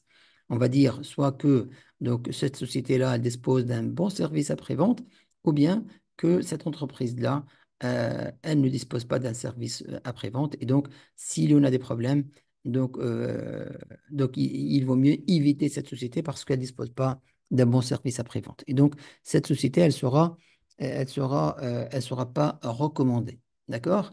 Donc, grâce à cet indicateur, la direction peut détecter les goulots d'étranglement dans les processus de gestion des réclamations. Donc, on va analyser le processus de gestion des réclamations et voir qu'est-ce qui cloche. Donc, optimiser les ressources pour améliorer la réactivité, par exemple, l'automatisation de certaines réponses. Donc, maintenant, vous voyez, au niveau, lorsque vous voulez faire une réclamation, donc vous aurez tout d'abord donc un chatbot. Donc, il n'y a pas une personne qui va vous répondre, ou bien un répondeur avec des étapes. Il va vous demander si vous voulez le service client, vous tapez 1. Si vous voulez le service réclamation, vous tapez 2. Et par la suite, vous avez, par exemple, choisi le service un service réclamation. Il va vous dire si la réclamation concerne, par exemple, une ligne téléphonique, vous tapez 1. Si la réclamation concerne le service, par exemple, ADSL, tapez 2. Par la suite, vous avez tapé 2. Il va vous dire si le problème concerne votre modem, tapez 1. Si vous n'avez pas de connexion, tapez 2. Et ainsi de suite. En fait, d'une façon à prendre en charge les clients. Et à la fin, en fait, après quelques étapes, elle va vous dire qu'on va vous diriger vers un de nos conseillers. Donc, de cette façon, on va optimiser les conseillers et donc on va les alléger donc, leur travail. Et donc, même avec un petit effectif, on pourra gérer un service de réclamation. Aussi, on peut, il se peut que d'augmenter en fait l'effectif, il sera nécessaire aussi. D'accord? Selon, par exemple, selon la période de forte demande qui pond. Par exemple, nous avons une activité, par exemple, pour les entreprises de télécommunications, ils ont une forte activité, surtout, par exemple, pendant l'été, là où il y en a des touristes, là où il y en a des expatriés qui vont passer, donc là où il y en a beaucoup de déplacements, donc là où il y en a beaucoup de fêtes, beaucoup de mariages, et donc les gens utilisent énormément donc, le service de télécommunication. Et donc, l'entreprise, elle pourra penser donc, à augmenter, à renforcer son équipe pour faire face à cette augmentation de réclamations durant cette période festivale. Par exemple, le taux de remplissage dans un cinéma. Donc, un cinéma souhaite maximiser le taux de remplissage de ses salles pour chaque projection.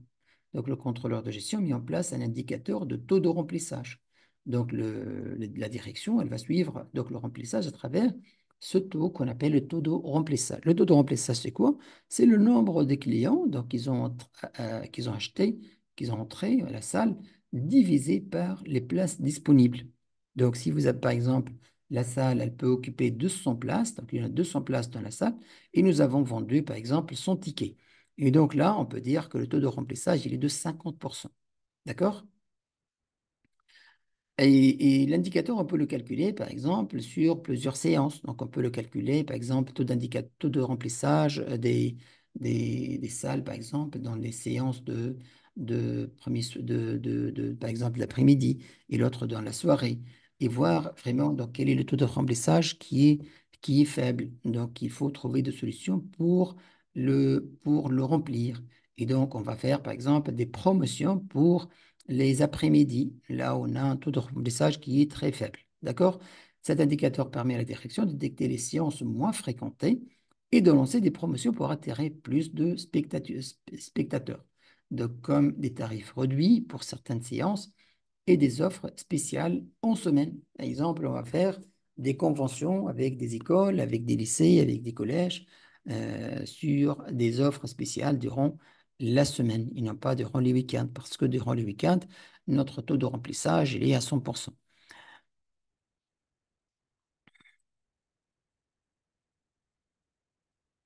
Coût par intervention de maintenance. Donc, on va voir ça et on va voir, par exemple, on va voir le dernier cas, par exemple, c'est le taux de satisfaction des étudiants dans une université privée.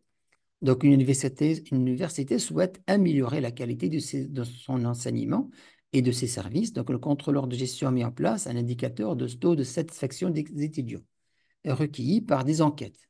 Toujours taux de satisfaction, il faut faire des enquêtes régulières après des étudiants. Donc, cet indicateur permet donc à la direction d'identifier les points faibles de l'expérience étudiante comme la qualité de l'enseignement, l'accessibilité des services administratifs, ou l'offre d'activités parascolaires. Donc, en fonction des résultats, des actions correctives peuvent être mises en place comme l'amélioration des services, la modernisation de l'interface ou le renforcement de corps professoral. Et donc, vous voyez là l'importance du rôle je vous ai mis en fait ces exemples-là pour en fait vous donner une idée plus large sur le rôle de contrôleur de gestion dans l'optimisation et dans la maximisation de la rentabilité des entreprises et combien ce rôle-là est très important. Donc, en détectant le problème, en faisant les analyses et en mettant donc en place des indicateurs de performance et en fournissant ces indicateurs de performance aux décideurs qui vont suivre la performance de leur activité. Très bien.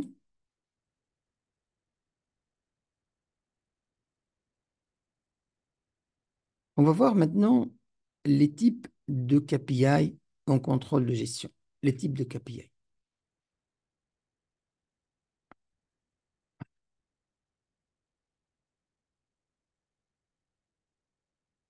Type d'indicateur de performance en contrôle de gestion. Il y en a pratiquement 5 types d'indicateurs. Il y en a des indicateurs de résultats.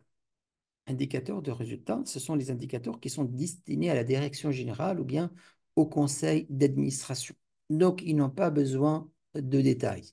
Donc, ils veulent en fait des informations sur, par exemple, la rentabilité, sur le chiffre d'affaires, des informations générales. D'accord? Ils n'ont pas besoin de détails. En dessous de ces indicateurs de résultats, en deuxième niveau, vous allez trouver les indicateurs de pilotage. Les indicateurs de pilotage sont des indicateurs mis en fait à la disposition des managers. D'accord? Des managers, ce sont en fait, c'est la deuxième ligne. Ce sont les directeurs. D'accord? Et en dessous des directeurs, vous allez trouver des chefs d'équipe ou bien des responsables. Et donc, pour ces responsables-là, on va encore entrer en détail donc, pour des indicateurs de suivi. Ce sont des indicateurs là où on va mettre de détails. D'accord? Pour permettre, en fait, au chef d'équipe ou bien au responsable de service de bien manager, en fait, son service. D'accord? Et nous avons des indicateurs d'efficacité et des indicateurs d'efficience. Et qu'on va voir, en fait, la spécificité de chacun de ces indicateurs-là. Une introduction. Donc, les indicateurs de performance sont des outils essentiels pour évaluer la performance d'une entreprise. Ils permettent d'assurer la cohérence entre les objectifs stratégiques, le processus opérationnel et le résultat attendu. Et donc là, le plus important, le contrôleur de gestion, il doit avoir en tête tout ça.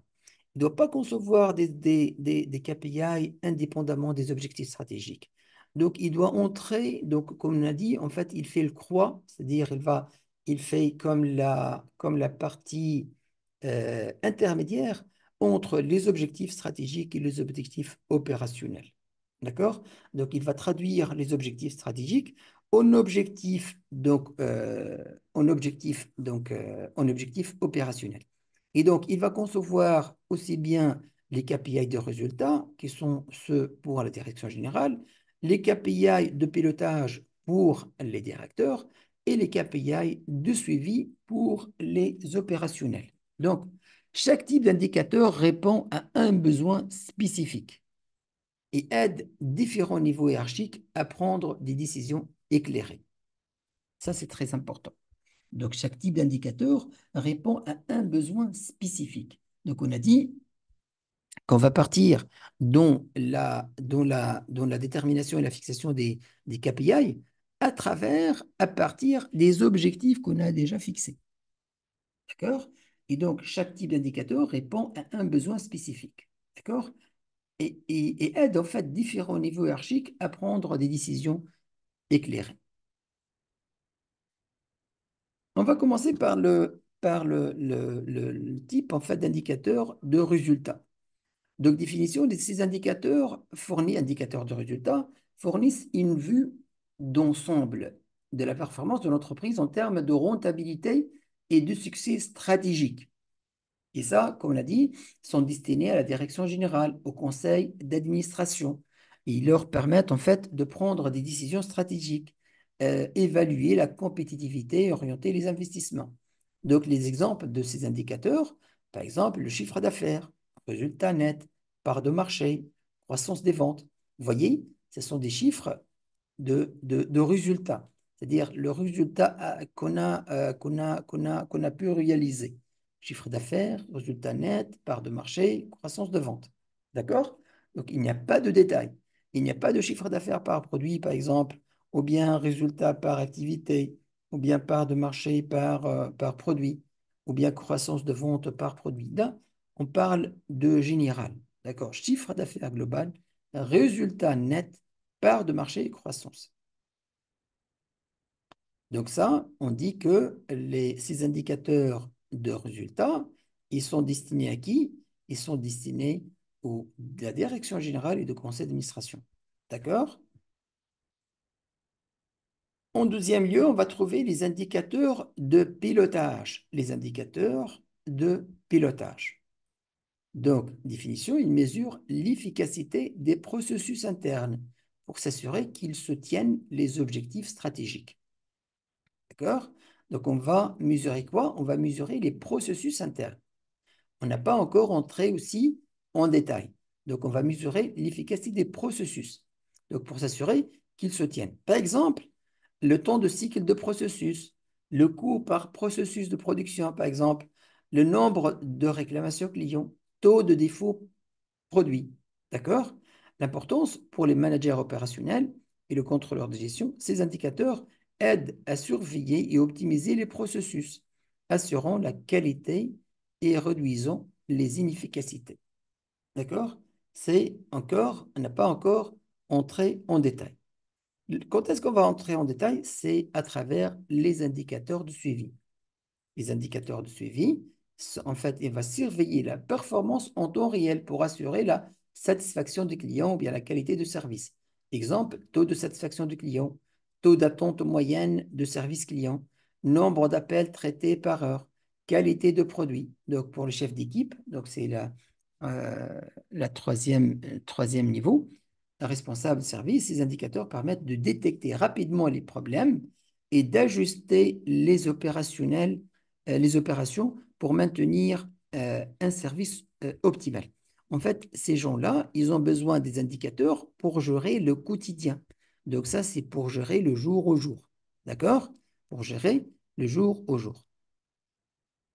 Nous avons aussi des types d'indicateurs. L'indicateur d'efficacité mesure en fait dans quelle mesure un objectif sont atteints en termes de délai et de ressources. Par exemple, taux de livraison à temps, taux de réussite de projet, niveau de productivité par employé, nombre de projets achevés dans le délai.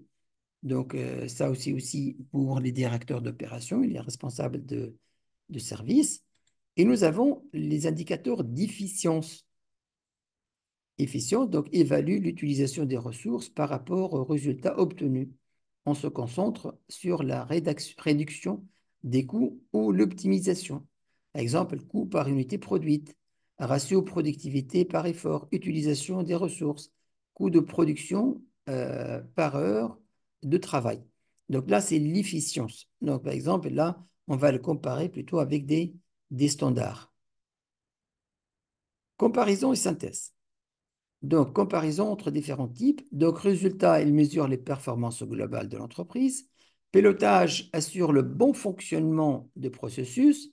Suivi, contrôle la qualité et la satisfaction en temps réel. Efficacité, vérifie l'atteinte des objectifs. Optimisation, efficience, optimisation de ressources. D'accord? Utilisation, et voilà. Donc là, je vous ai mis en fait un organigramme. Ça, en fait, il va vous permettre de mémoriser l'information. Donc, nous avons là le CEO. Donc, il a besoin des indicateurs de résultats que nous avons dit, en fait, ce sont des mesures de performance globale.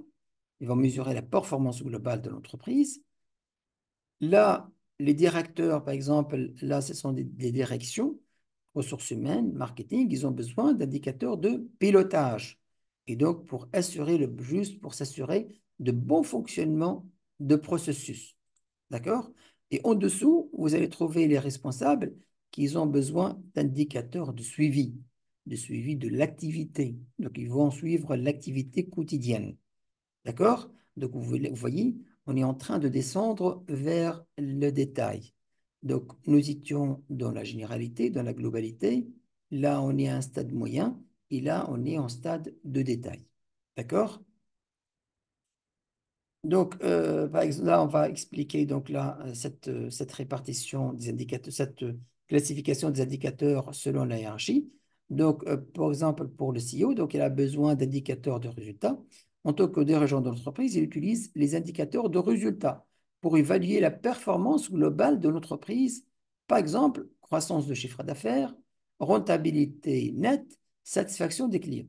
Donc, c'est tout ce qu'il a besoin. Donc, le CEO, il ne va pas entrer en détail. D'accord? Par contre, les directeurs, par exemple, chef marketing et chef de ressources humaines, les directeurs utilisent les indicateurs de pilotage pour guider les opérations de leur département et atteindre les objectifs stratégiques fixés par le CEO. Exemple, plan pour le marketing, retour sur investissement marketing, mesure la rentabilité des campagnes marketing, engagement client, donc évaluation de niveau d'interaction des clients avec la marque.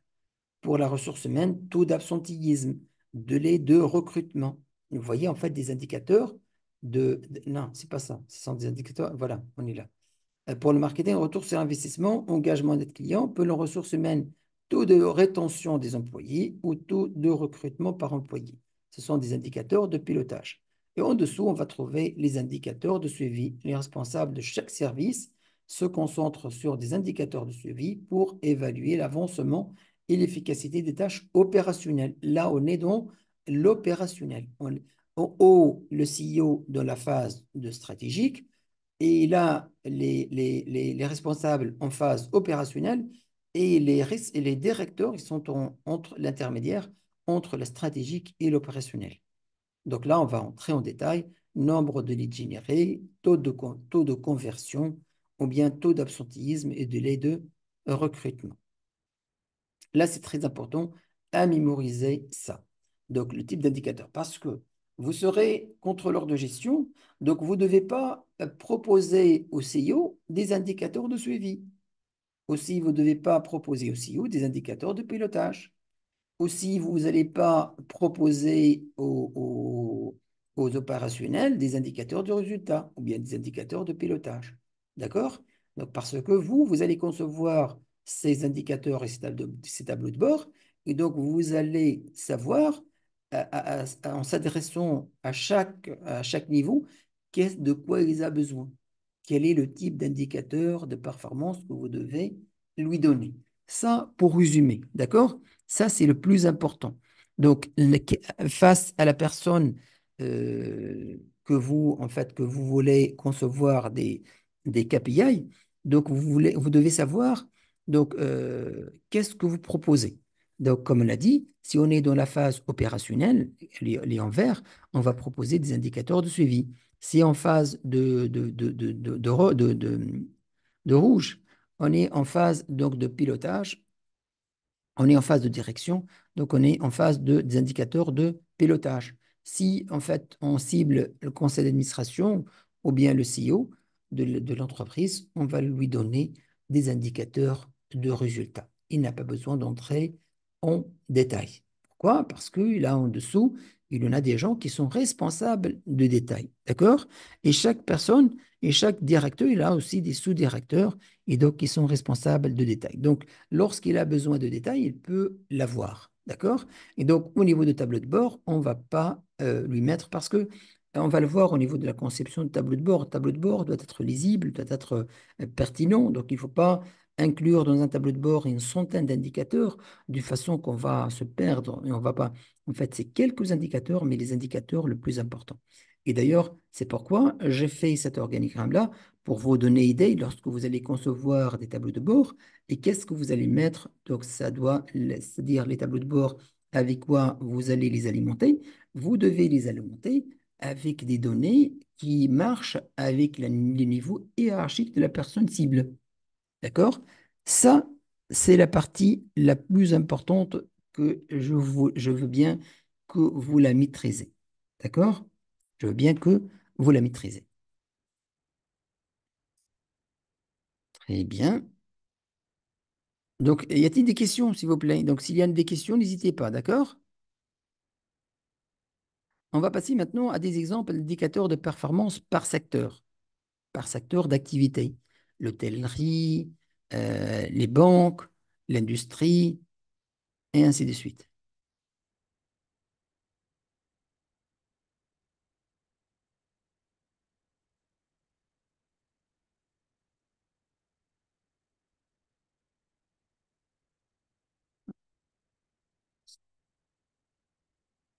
Ça fait déjà.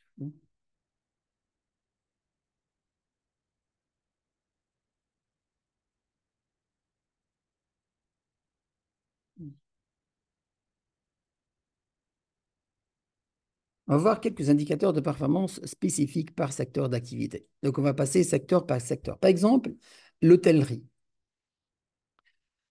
L'hôtellerie, et donc chaque service aussi, là, on est au niveau opérationnel. D'accord? On est au niveau opérationnel, c'est-à-dire là, on est au niveau des indicateurs de Indicateurs de quoi? Comment on les appelle les indicateurs de performance dans les niveaux opérationnels? De suivi. Exactement, de suivi. Très bien, excellent. Donc, les indicateurs de suivi, par exemple pour le secteur hôtelier, donc par service, par exemple pour la gestion de chambres, un indicateur de suivi, ça sera le taux d'occupation. Comment on le calcule? C'est le nombre de chambres louées par le nombre total des chambres disponibles. Pour la restauration, c'est le revenu par couvert. Pour le service client, c'est le taux de satisfaction du client. Pour les entretiens, c'est le coût par chambre nettoyée. Pour le bien-être et spa, c'est le revenu par prestation. Et là, je vous ai mis comment calculer donc ce ratio-là. Par exemple, les parcs d'attraction. Il y en a plusieurs services. Par exemple, service billetterie, c'est les dépenses moyennes par visiteur. Service attraction, c'est le temps moyen d'attente. Boutique, donc souvenir, par exemple, panier moyen. Sécurité, c'est le nombre d'incidents par jour.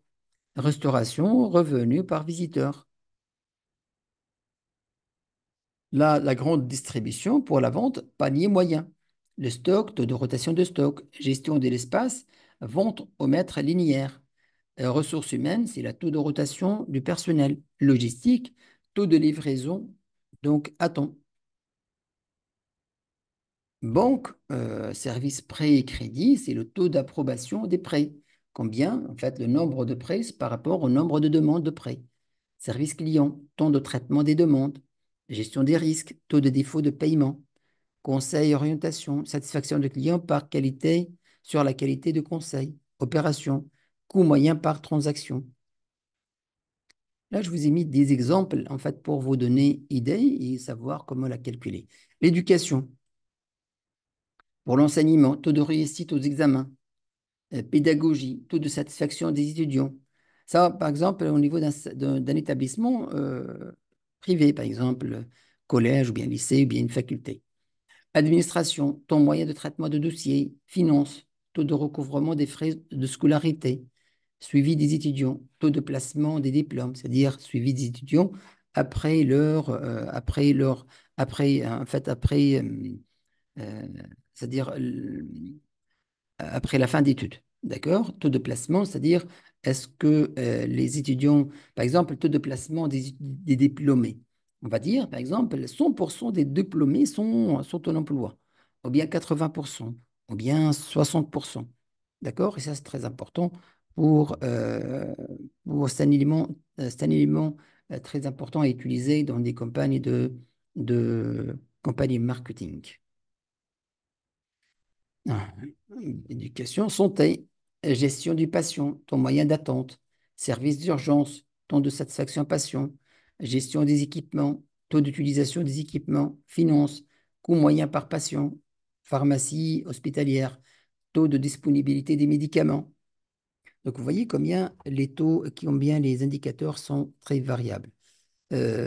Transport et logistique, gestion des livraisons, taux de livraison à temps, gestion de stock, taux de rotation de stock, entretien des véhicules, coût moyen par intervention, sécurité, taux d'incident par kilomètre parcouru, ressources humaines, taux de formation par chauffeur, technologie, service, support client, temps de résolution des tickets, développement de produits, taux de réussite de projet, sécurité informatique, nombre d'incidents de sécurité, maintenance ou par intervention de maintenance, gestion de ressources, taux d'utilisation des licences. D'accord? Ça, en fait, des indicateurs qui vont vous donner idée par secteur. C'est pas trop détaillé, certainement, par exemple, au niveau de la gestion de chambre, il n'y a pas que le taux d'occupation, il y en a d'autres aussi au niveau de la restauration, il n'y a pas revenu par couvert seulement. Donc, il y en a d'autres, mais j'ai mis en fait les plus connus. D'accord? On va voir maintenant un cas pratique où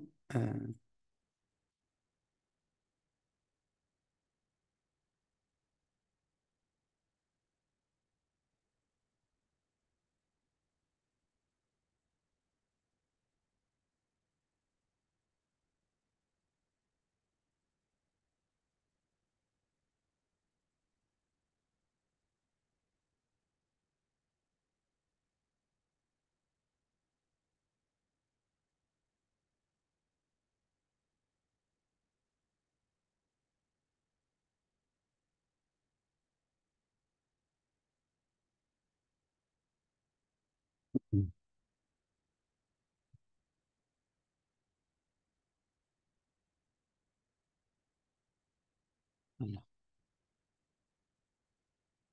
Je vous ai mis en fait là des cas pratiques selon des contextes bien déterminés, selon l'objectif stratégique donc, qui a été fixé par l'administration, selon l'objectif fonctionnel, le travail de contrôleur de gestion, donc qu'est-ce qu'il doit faire, donc comment il va commencer par l'analyse, la définition de KPI et par la suite mise en œuvre de tableaux de bord et l'analyse des résultats et des actions correctives et prévision et ajustement. Là, en fait, il y en a certainement des étapes qu'on n'a pas encore vues, mais on va voir quand même donc ces cas-là. Exemple K1, la société Alphatech, donc amélioration de la satisfaction du client. Dire ça, c'est l'objectif. D'accord? Donc Alphatech est une entreprise spécialisée dans les équipements électroniques grand public, a récemment observé une baisse de satisfaction du client.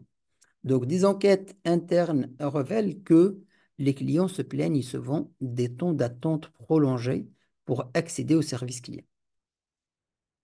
Donc, suite à diagnostic de ce problème-là, donc on s'est avéré que, suite à l'enquête réalisée, que les clients se plaignent de temps d'attente d'accéder au service client.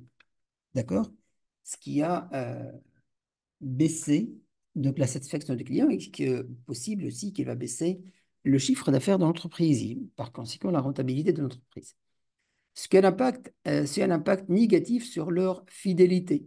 Donc les clients, ils sont plus fidèles. Donc quand ils voient que le temps d'attente en cas de problème, donc ils doivent attendre un temps un peu excessif. Donc la prochaine fois, donc l'expérience n'est pas bonne, la prochaine fois, ils vont penser à acheter auprès de vos concurrents. Donc en réponse, la direction d'Alphatech a fixé un objectif stratégique pour améliorer l'expérience client en augmentant le taux de satisfaction de 20% au cours de l'année. Donc, l'objectif stratégique, c'est d'augmenter la satisfaction des clients de 20% d'ici fin d'année pour fidéliser les clients et se démarquer dans le marché concurrentiel. L'objectif fonctionnel, c'est quoi? C'est-à-dire, ça, c'est l'objectif stratégique fixé par la direction. Et nous, on a dit que l'objectif stratégique, on doit le défalquer en des objectifs fonctionnels, opérationnels. Donc, c'est de réduire le temps moyen d'attente de client au service client à moins de 5 minutes, mesuré de manière mensuelle. Donc, le contrôleur de gestion, qu'est-ce qu'il va faire en tant que contrôleur de gestion chez AlphaTech? Voici comment les actions et les suivis de ces objectifs seront organisés. L'analyse initiale et diagnostic. Donc, le contrôleur de gestion commence par une analyse approfondie des données de satisfaction des clients de mois précédents. Il identifie les sources principales de mécontentement, notamment les délais de réponse de service client et le nombre élevé d'appels abandonnés en raison d'attente. D'accord? Si on trouve, par exemple, il y en a beaucoup de nombres d'appels abandonnés, c'est-à-dire les gens, ils attendent beaucoup en fait au téléphone et par la suite, ils décident d'abandonner. Donc, un nombre élevé d'appels abandonnés, c'est un mauvais indicateur pour le service après-vente. Donc, en collaboration avec le service client, il collecte les données d'appel, temps moyen de réponse, nombre d'appels abandonnés, pour mieux comprendre les pics d'appels et les périodes de forte demande. Vous voyez, donc, le contrôleur de gestion face à un problème, face à un objectif stratégique, qu'est-ce qu'il fait? Il fait ses diagnostics. Donc, on doit toujours commencer par diagnostic. C'est-à-dire, on n'a pas de solution prête. Donc, toute solution doit être personnalisée, adaptée aux circonstances de l'entreprise. Donc, il va définir des KPI, il a mis en place de suivi. Donc, le KPI principal sera le taux de satisfaction client. Donc, le pourcentage de clients a donné une note de satisfaction positive, 4 ou 5 sur 5, dans les enquêtes.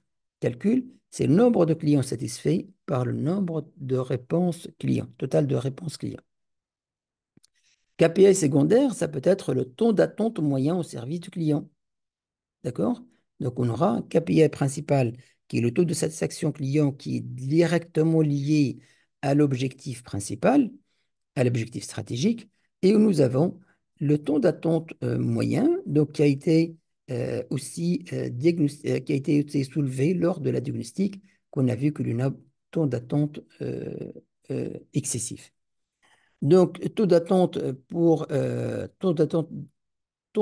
total pour tous les appels sur le nombre d'appels. Donc, comment déterminer le temps d'attente moyen? Donc, on va pas prendre donc le taux d'attente total de tous les appels, c'est-à-dire nous avons par exemple le total de taux d'attente, c'est 24 heures, par exemple. On va diviser par exemple par le nombre total d'appels. Nous avons reçu par exemple 100 appels. Donc ça va être donc 0,24 par exemple, heure, c'est-à-dire une demi-heure.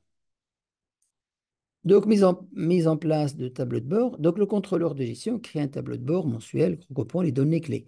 Donc, tableau de bord, c'est quoi? Donc, de façon simple, tableau de bord, c'est un élément, c'est un visuel qui va contenir plusieurs KPI.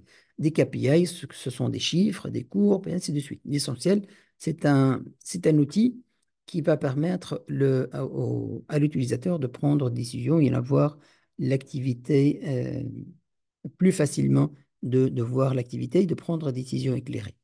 Donc, le contrôleur de gestion crée un tableau de bord. Voilà, recoupons, voilà. Qu'est-ce qu'il va regrouper? Il va regrouper le taux de satisfaction, le taux d'attente moyen et le nombre d'appels traités.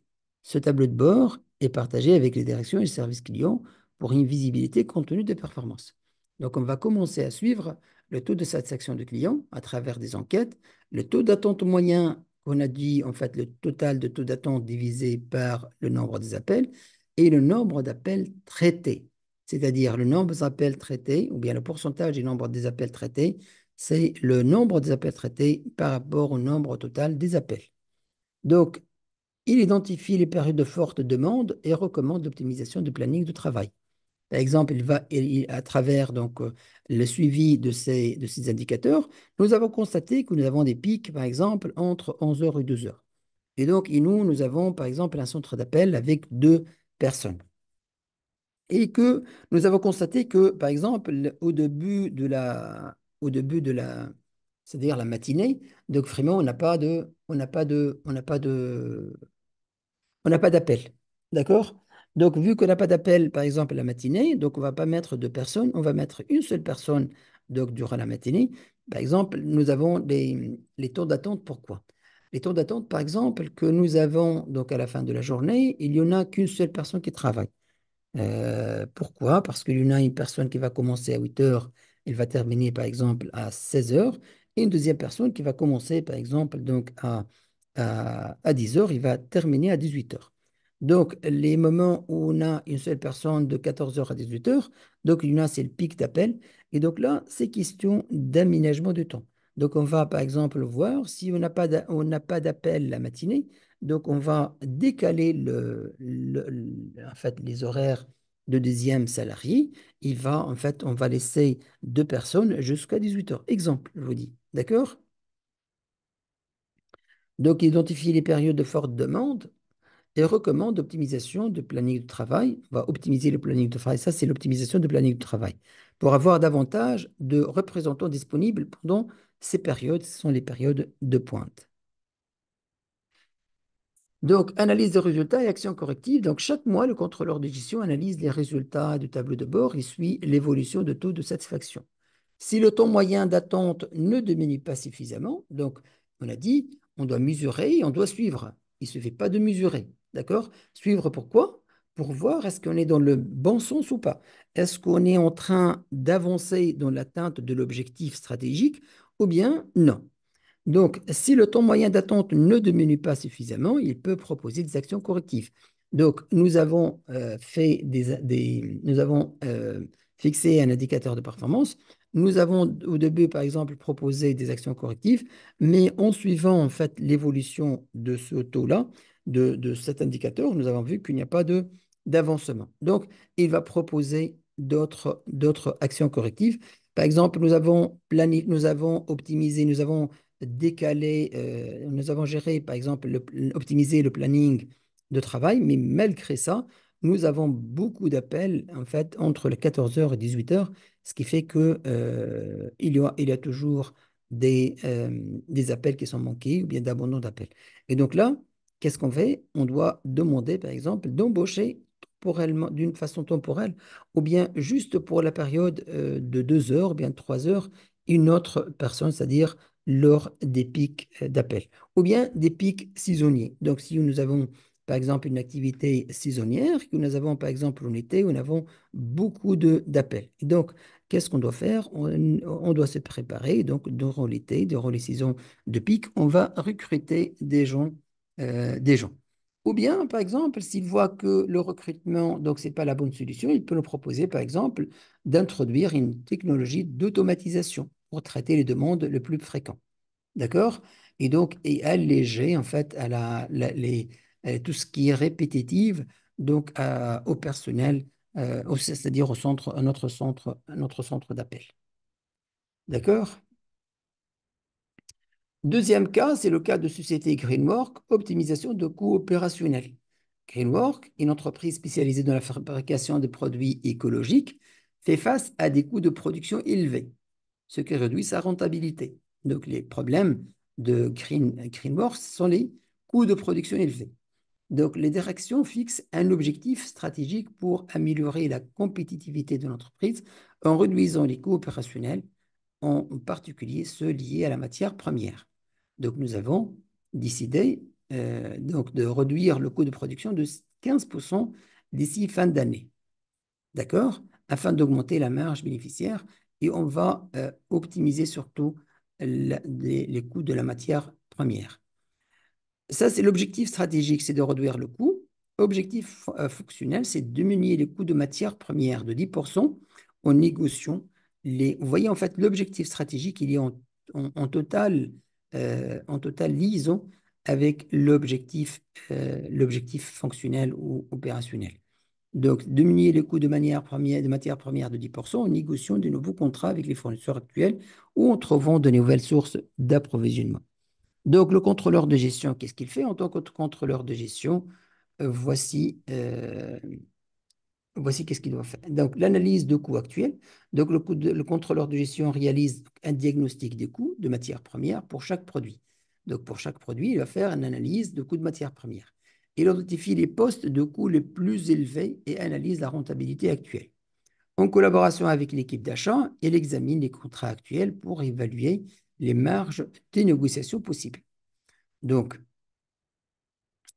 ça, c'est pour optimiser. Donc, on a dit les matières premières, et si on a dit l'optimisation des matières premières, c'est-à-dire baisser le prix d'achat. Donc, l'objectif. Les KPI, donc, KPI principal, c'est le coût de production par unité. En fait, ce KPI va permettre d'évaluer le coût de matière première par produit. Calcul, c'est le coût total de matière première sur le nombre d'unités produites. Secondaire, KPI secondaire, c'est le taux d'économie réalisé sur achat. Donc, c'est le pourcentage de réduction des coûts après négociation avec le fournisseur. Pour voir, en fait, et pour suivre vraiment, est-ce que les actions que nous avons mis en place, est-ce qu'ils ont vraiment permis de réduire le coût d'achat de la matière première? D'accord? Les mises en place des mesures correctives, donc, c'est de renégocier donc, les contrats fournisseurs. Donc, on va demander au service d'achat de renégocier les conditions, c'est-à-dire le prix avec le contrat fournisseur. On va rechercher de nouvelles conditions tarifaires et de volume après de fournisseurs actuels et envisager d'autres partenariats pour réduire les coûts unitaires. Ou bien aussi améliorer l'efficacité d'achat. En fait, par exemple, au lieu d'acheter 5 fois durant l'année, ou bien de faire plusieurs importations, on peut penser à faire de groupage des commandes planifiées pour obtenir euh, les meilleures réductions de volume.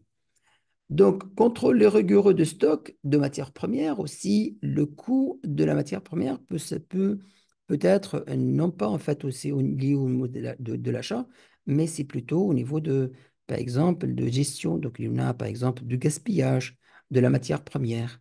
D'accord? Donc, mettre en place des systèmes de gestion de stock en flux tendu pour éviter le gaspillage de matière.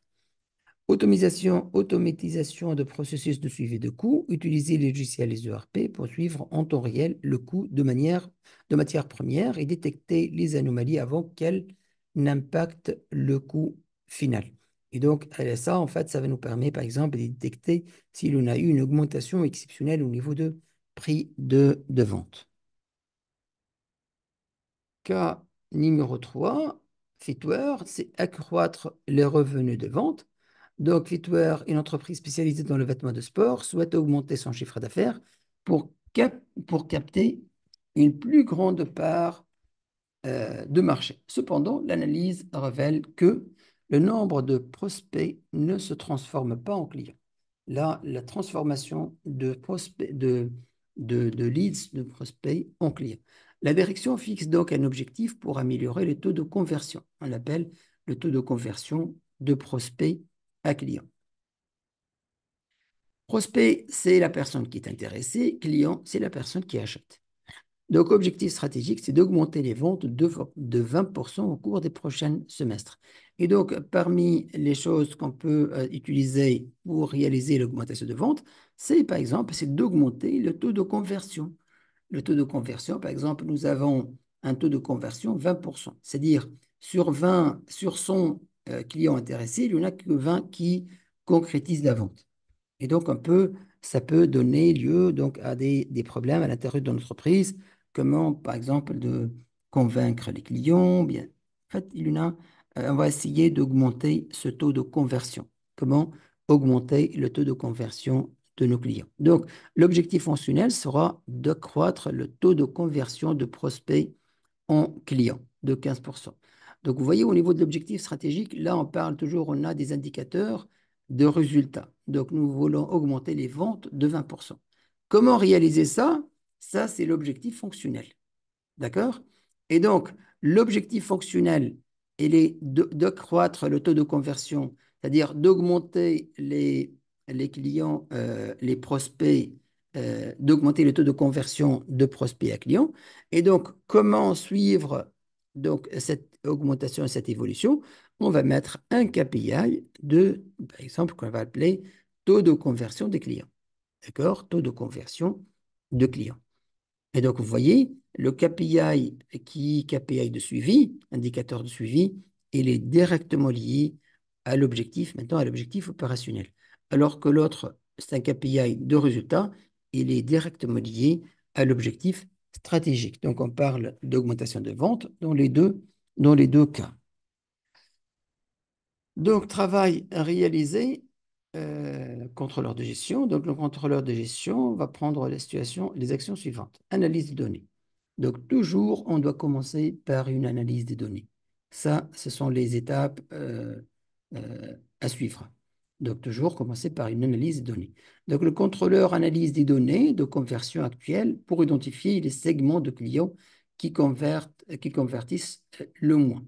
Par exemple, nous avons donc la liste des visiteurs et nous avons le nombre de clients. Et nous avons, par exemple, vu que, par exemple, au niveau, à travers des indicateurs, nous avons vu que la partie des clients, par exemple, qui est âgée, c'est-à-dire de l'âge de 40 à 50 ans, c'est la partie qui n'achète plus. En fait, c'est la partie là où le taux de conversion il est plus faible.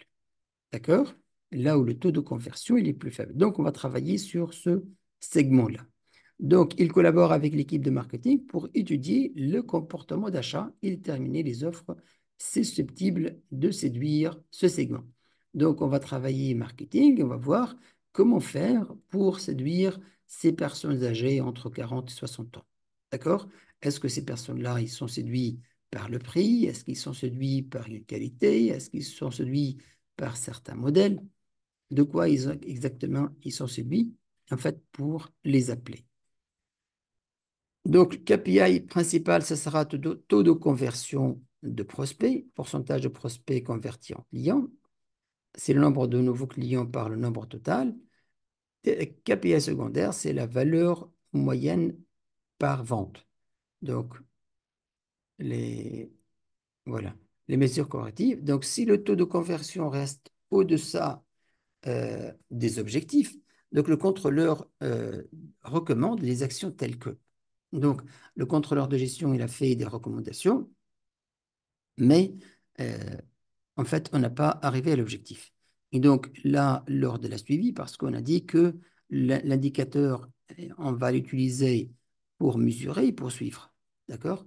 Donc, si le taux de conversion reste en fait au-deçà des objectifs, le contrôleur recommande des actions telles que formation de l'équipe commerciale. Donc, s'il voit que vraiment Donc, la conversion, donc, il est due, c'est en fait le faible taux de conversion, il est dû à la formation de commerciaux. En fait, on n'a pas des commerciaux, par exemple, qui sont destinés, en fait, qui sont bien formés pour cette population de 40-60 ans, par exemple. Donc, former des équipes de vente pour améliorer leurs compétences en closing, c'est-à-dire en clôture, en conversion et en gestion des leads. Optimisation de parcours client, donc simplifier et rendre fluide l'expérience des clients en ligne et au magasin pour réduire les frictions lors de l'achat. Donc, il faut pas en fait gêner le client lors de l'achat, par exemple, avec par exemple, file d'attente très important. Donc, pourquoi? Parce que nous avons une seule caisse de vente. Donc, on doit penser à une deuxième ou une troisième caisse de vente. Exemple, j'ai dit. D'accord? Promotion ciblée sur le segment donc à faible conversion. Donc, par exemple, on va faire une promotion. Donc, on va créer des offres spécifiques ou des programmes de fidélité pour inciter les segments moins performants à passer à l'achat. Analyse de campagne et marketing. Donc, c'est évaluer donc, et ajuster les campagnes de publicité en fonction des résultats, en concentrant les efforts sur les canaux les plus rentables. Très bien. Donc, je vais vous laisser ça pour les lire vous-même. En fait, avec beaucoup de cas, je pense, j'ai mis 9 ou 10 cas. Voilà, 9 cas. Donc, vous allez trouver le même principe. Donc, vous allez trouver la société, l'objectif, contexte, objectif stratégique, objectif fonctionnel, travail de contrôleur de gestion entre l'analyse, définition de KPI et création de tableau de bord et action corrective. D'accord? Donc, vous allez trouver tous ces cas-là. En fait, tout ça, je vous fais pour vous familiariser au travail de contrôleur de gestion. Donc, le contrôleur de gestion, comment il fait? Il part depuis son point de départ, ça reste toujours l'objectif stratégique. Il va faire des objectifs, il va les convertir en objectifs opérationnels fonctionnels. Et pour chaque objectif, il va lui associer, donc pour l'objectif stratégique, il va lui associer un KPI de résultat. Et pour l'objectif opérationnel, il va lui associer un KPI de suivi. D'accord? Et donc, il va suivre les résultats et suivre l'évolution des KPI et propose des recommandations. Et lorsqu'il travaille, en fait, toujours, il travaille aussi à partir des diagnostics qu'il réalise. D'accord? Donc, il doit diagnostiquer face à un problème, il va diagnostiquer le problème pour voir quelles sont les causes réelles de problème. Pour que, quand il va proposer des actions correctives, qu'ils soient des actions bien ciblées, bien étudiées. D'accord? Très bien. Donc, notre séance aujourd'hui, c'est terminé. Donc, la prochaine fois, donc, on va passer au budget. Peut-être on va parler, parce que la partie tableau de bord, conception tableau de bord, je l'ai planifiée à la cinquième module. Peut-être je vais avancer ça parce qu'il est directement lié donc, au KPI. Peut-être on fera la prochaine fois donc, le tableau de bord et on passe donc au process de budgétisation. Donc, on va travailler sur des cas concrets, comment réaliser donc, notre budget annuel. D'accord? Est-ce que vous avez des questions concernant la séance d'aujourd'hui? Pour moi, en tout cas, Monsieur Tariq, c'est Très super. bien. Merci. Très bien. Excellent. Moi, je vous conseille vivement de réviser. Ce sont des concepts qu'il faut bien les maîtriser parce que, en fait, on est en train de mettre en place comme la fondation, donc comme la base, une base solide donc pour le développement, pour la formation d'un contrôleur de gestion. D'accord? On est parti à travers l'objectif. Maintenant, nous avons fait des KPI. On distingue maintenant entre les types de KPI parce qu'on est amené à concevoir des tableaux de bord. Et pour chacun de destinataires de tableau de bord, on doit lui mettre des KPI spécifiques, c'est-à-dire des KPI de résultats, des KPI de pilotage, des KPI de suivi. Euh, voilà. Euh, donc ça, tout ça, c'est très important donc à maîtriser et d'accord et aussi à réviser donc les objectifs comme on a parlé donc la première fois à propos des objectifs, les objectifs SMART, d'accord? Donc qui vérifient les conditions pour qu'ils soient objectifs SMART, d'accord? Parce que si vous serez un jour un contrôleur dans une entreprise, lorsqu'on vous donne des objectifs, il ne faut pas les prendre directement comme ça. Donc il faut vérifier qu'ils sont vraiment des objectifs SMART, d'accord? Et par la suite, en fait, vous allez l'utiliser, ces objectifs, comme votre point de départ et comme votre guide dans vos travaux. D'accord? Très bien. Donc, y a-t-il des questions? Très bien. Très bien. C'est très bien, j'ai apprécié beaucoup la formation, c'est vraiment pratique. Merci beaucoup. Je profite. J'avais une question, c'est quoi le marché B2B? Je vous entends On un peu parle mal. de... Si vous répétez, s'il vous plaît. Ah, je demandais, lorsqu'on parle du marché B2B, ça signifie quoi? B2B, c'est-à-dire donc, il y en a le B2B, il y en a le B2C, il y en a le B2B, business to business. C'est-à-dire, on va travailler donc avec une autre personne qui n'est pas lui le consommateur final. Mais c'est lui qui, par exemple, nous, comme étant un grossiste, comme étant producteur, c'est-à-dire l'usine, on va travailler avec un grossiste. Que le grossiste, par la suite, il va le vendre pour les détaillants ou bien pour les consommateurs finaux. D'accord? Le B2C, c'est plutôt donc business to customers, c'est-à-dire c'est nous-mêmes, en fait, c'est-à-dire notre cible, c'est directement le consommateur final. Ils n'ont pas une autre société qui va faire l'intermédiaire entre le client et l'affaire. D'accord? C'est ça la différence. D'accord, d'accord, merci beaucoup. Merci à vous. Donc, je vous souhaite vraiment donc, bonne soirée. Je vous incite vraiment à réviser. Et la prochaine fois, donc comme je vous ai dit, peut-être on va continuer donc avec les tableaux de bord, comment on conçoit les tableaux de bord. Peut-être aussi on va utiliser le Power BI donc pour vous inciter donc à l'utiliser, à se former sur cet outil-là de Power BI, parce que maintenant en fait on se base trop sur le Power BI pour la conception des tableaux de bord et le partage d'informations.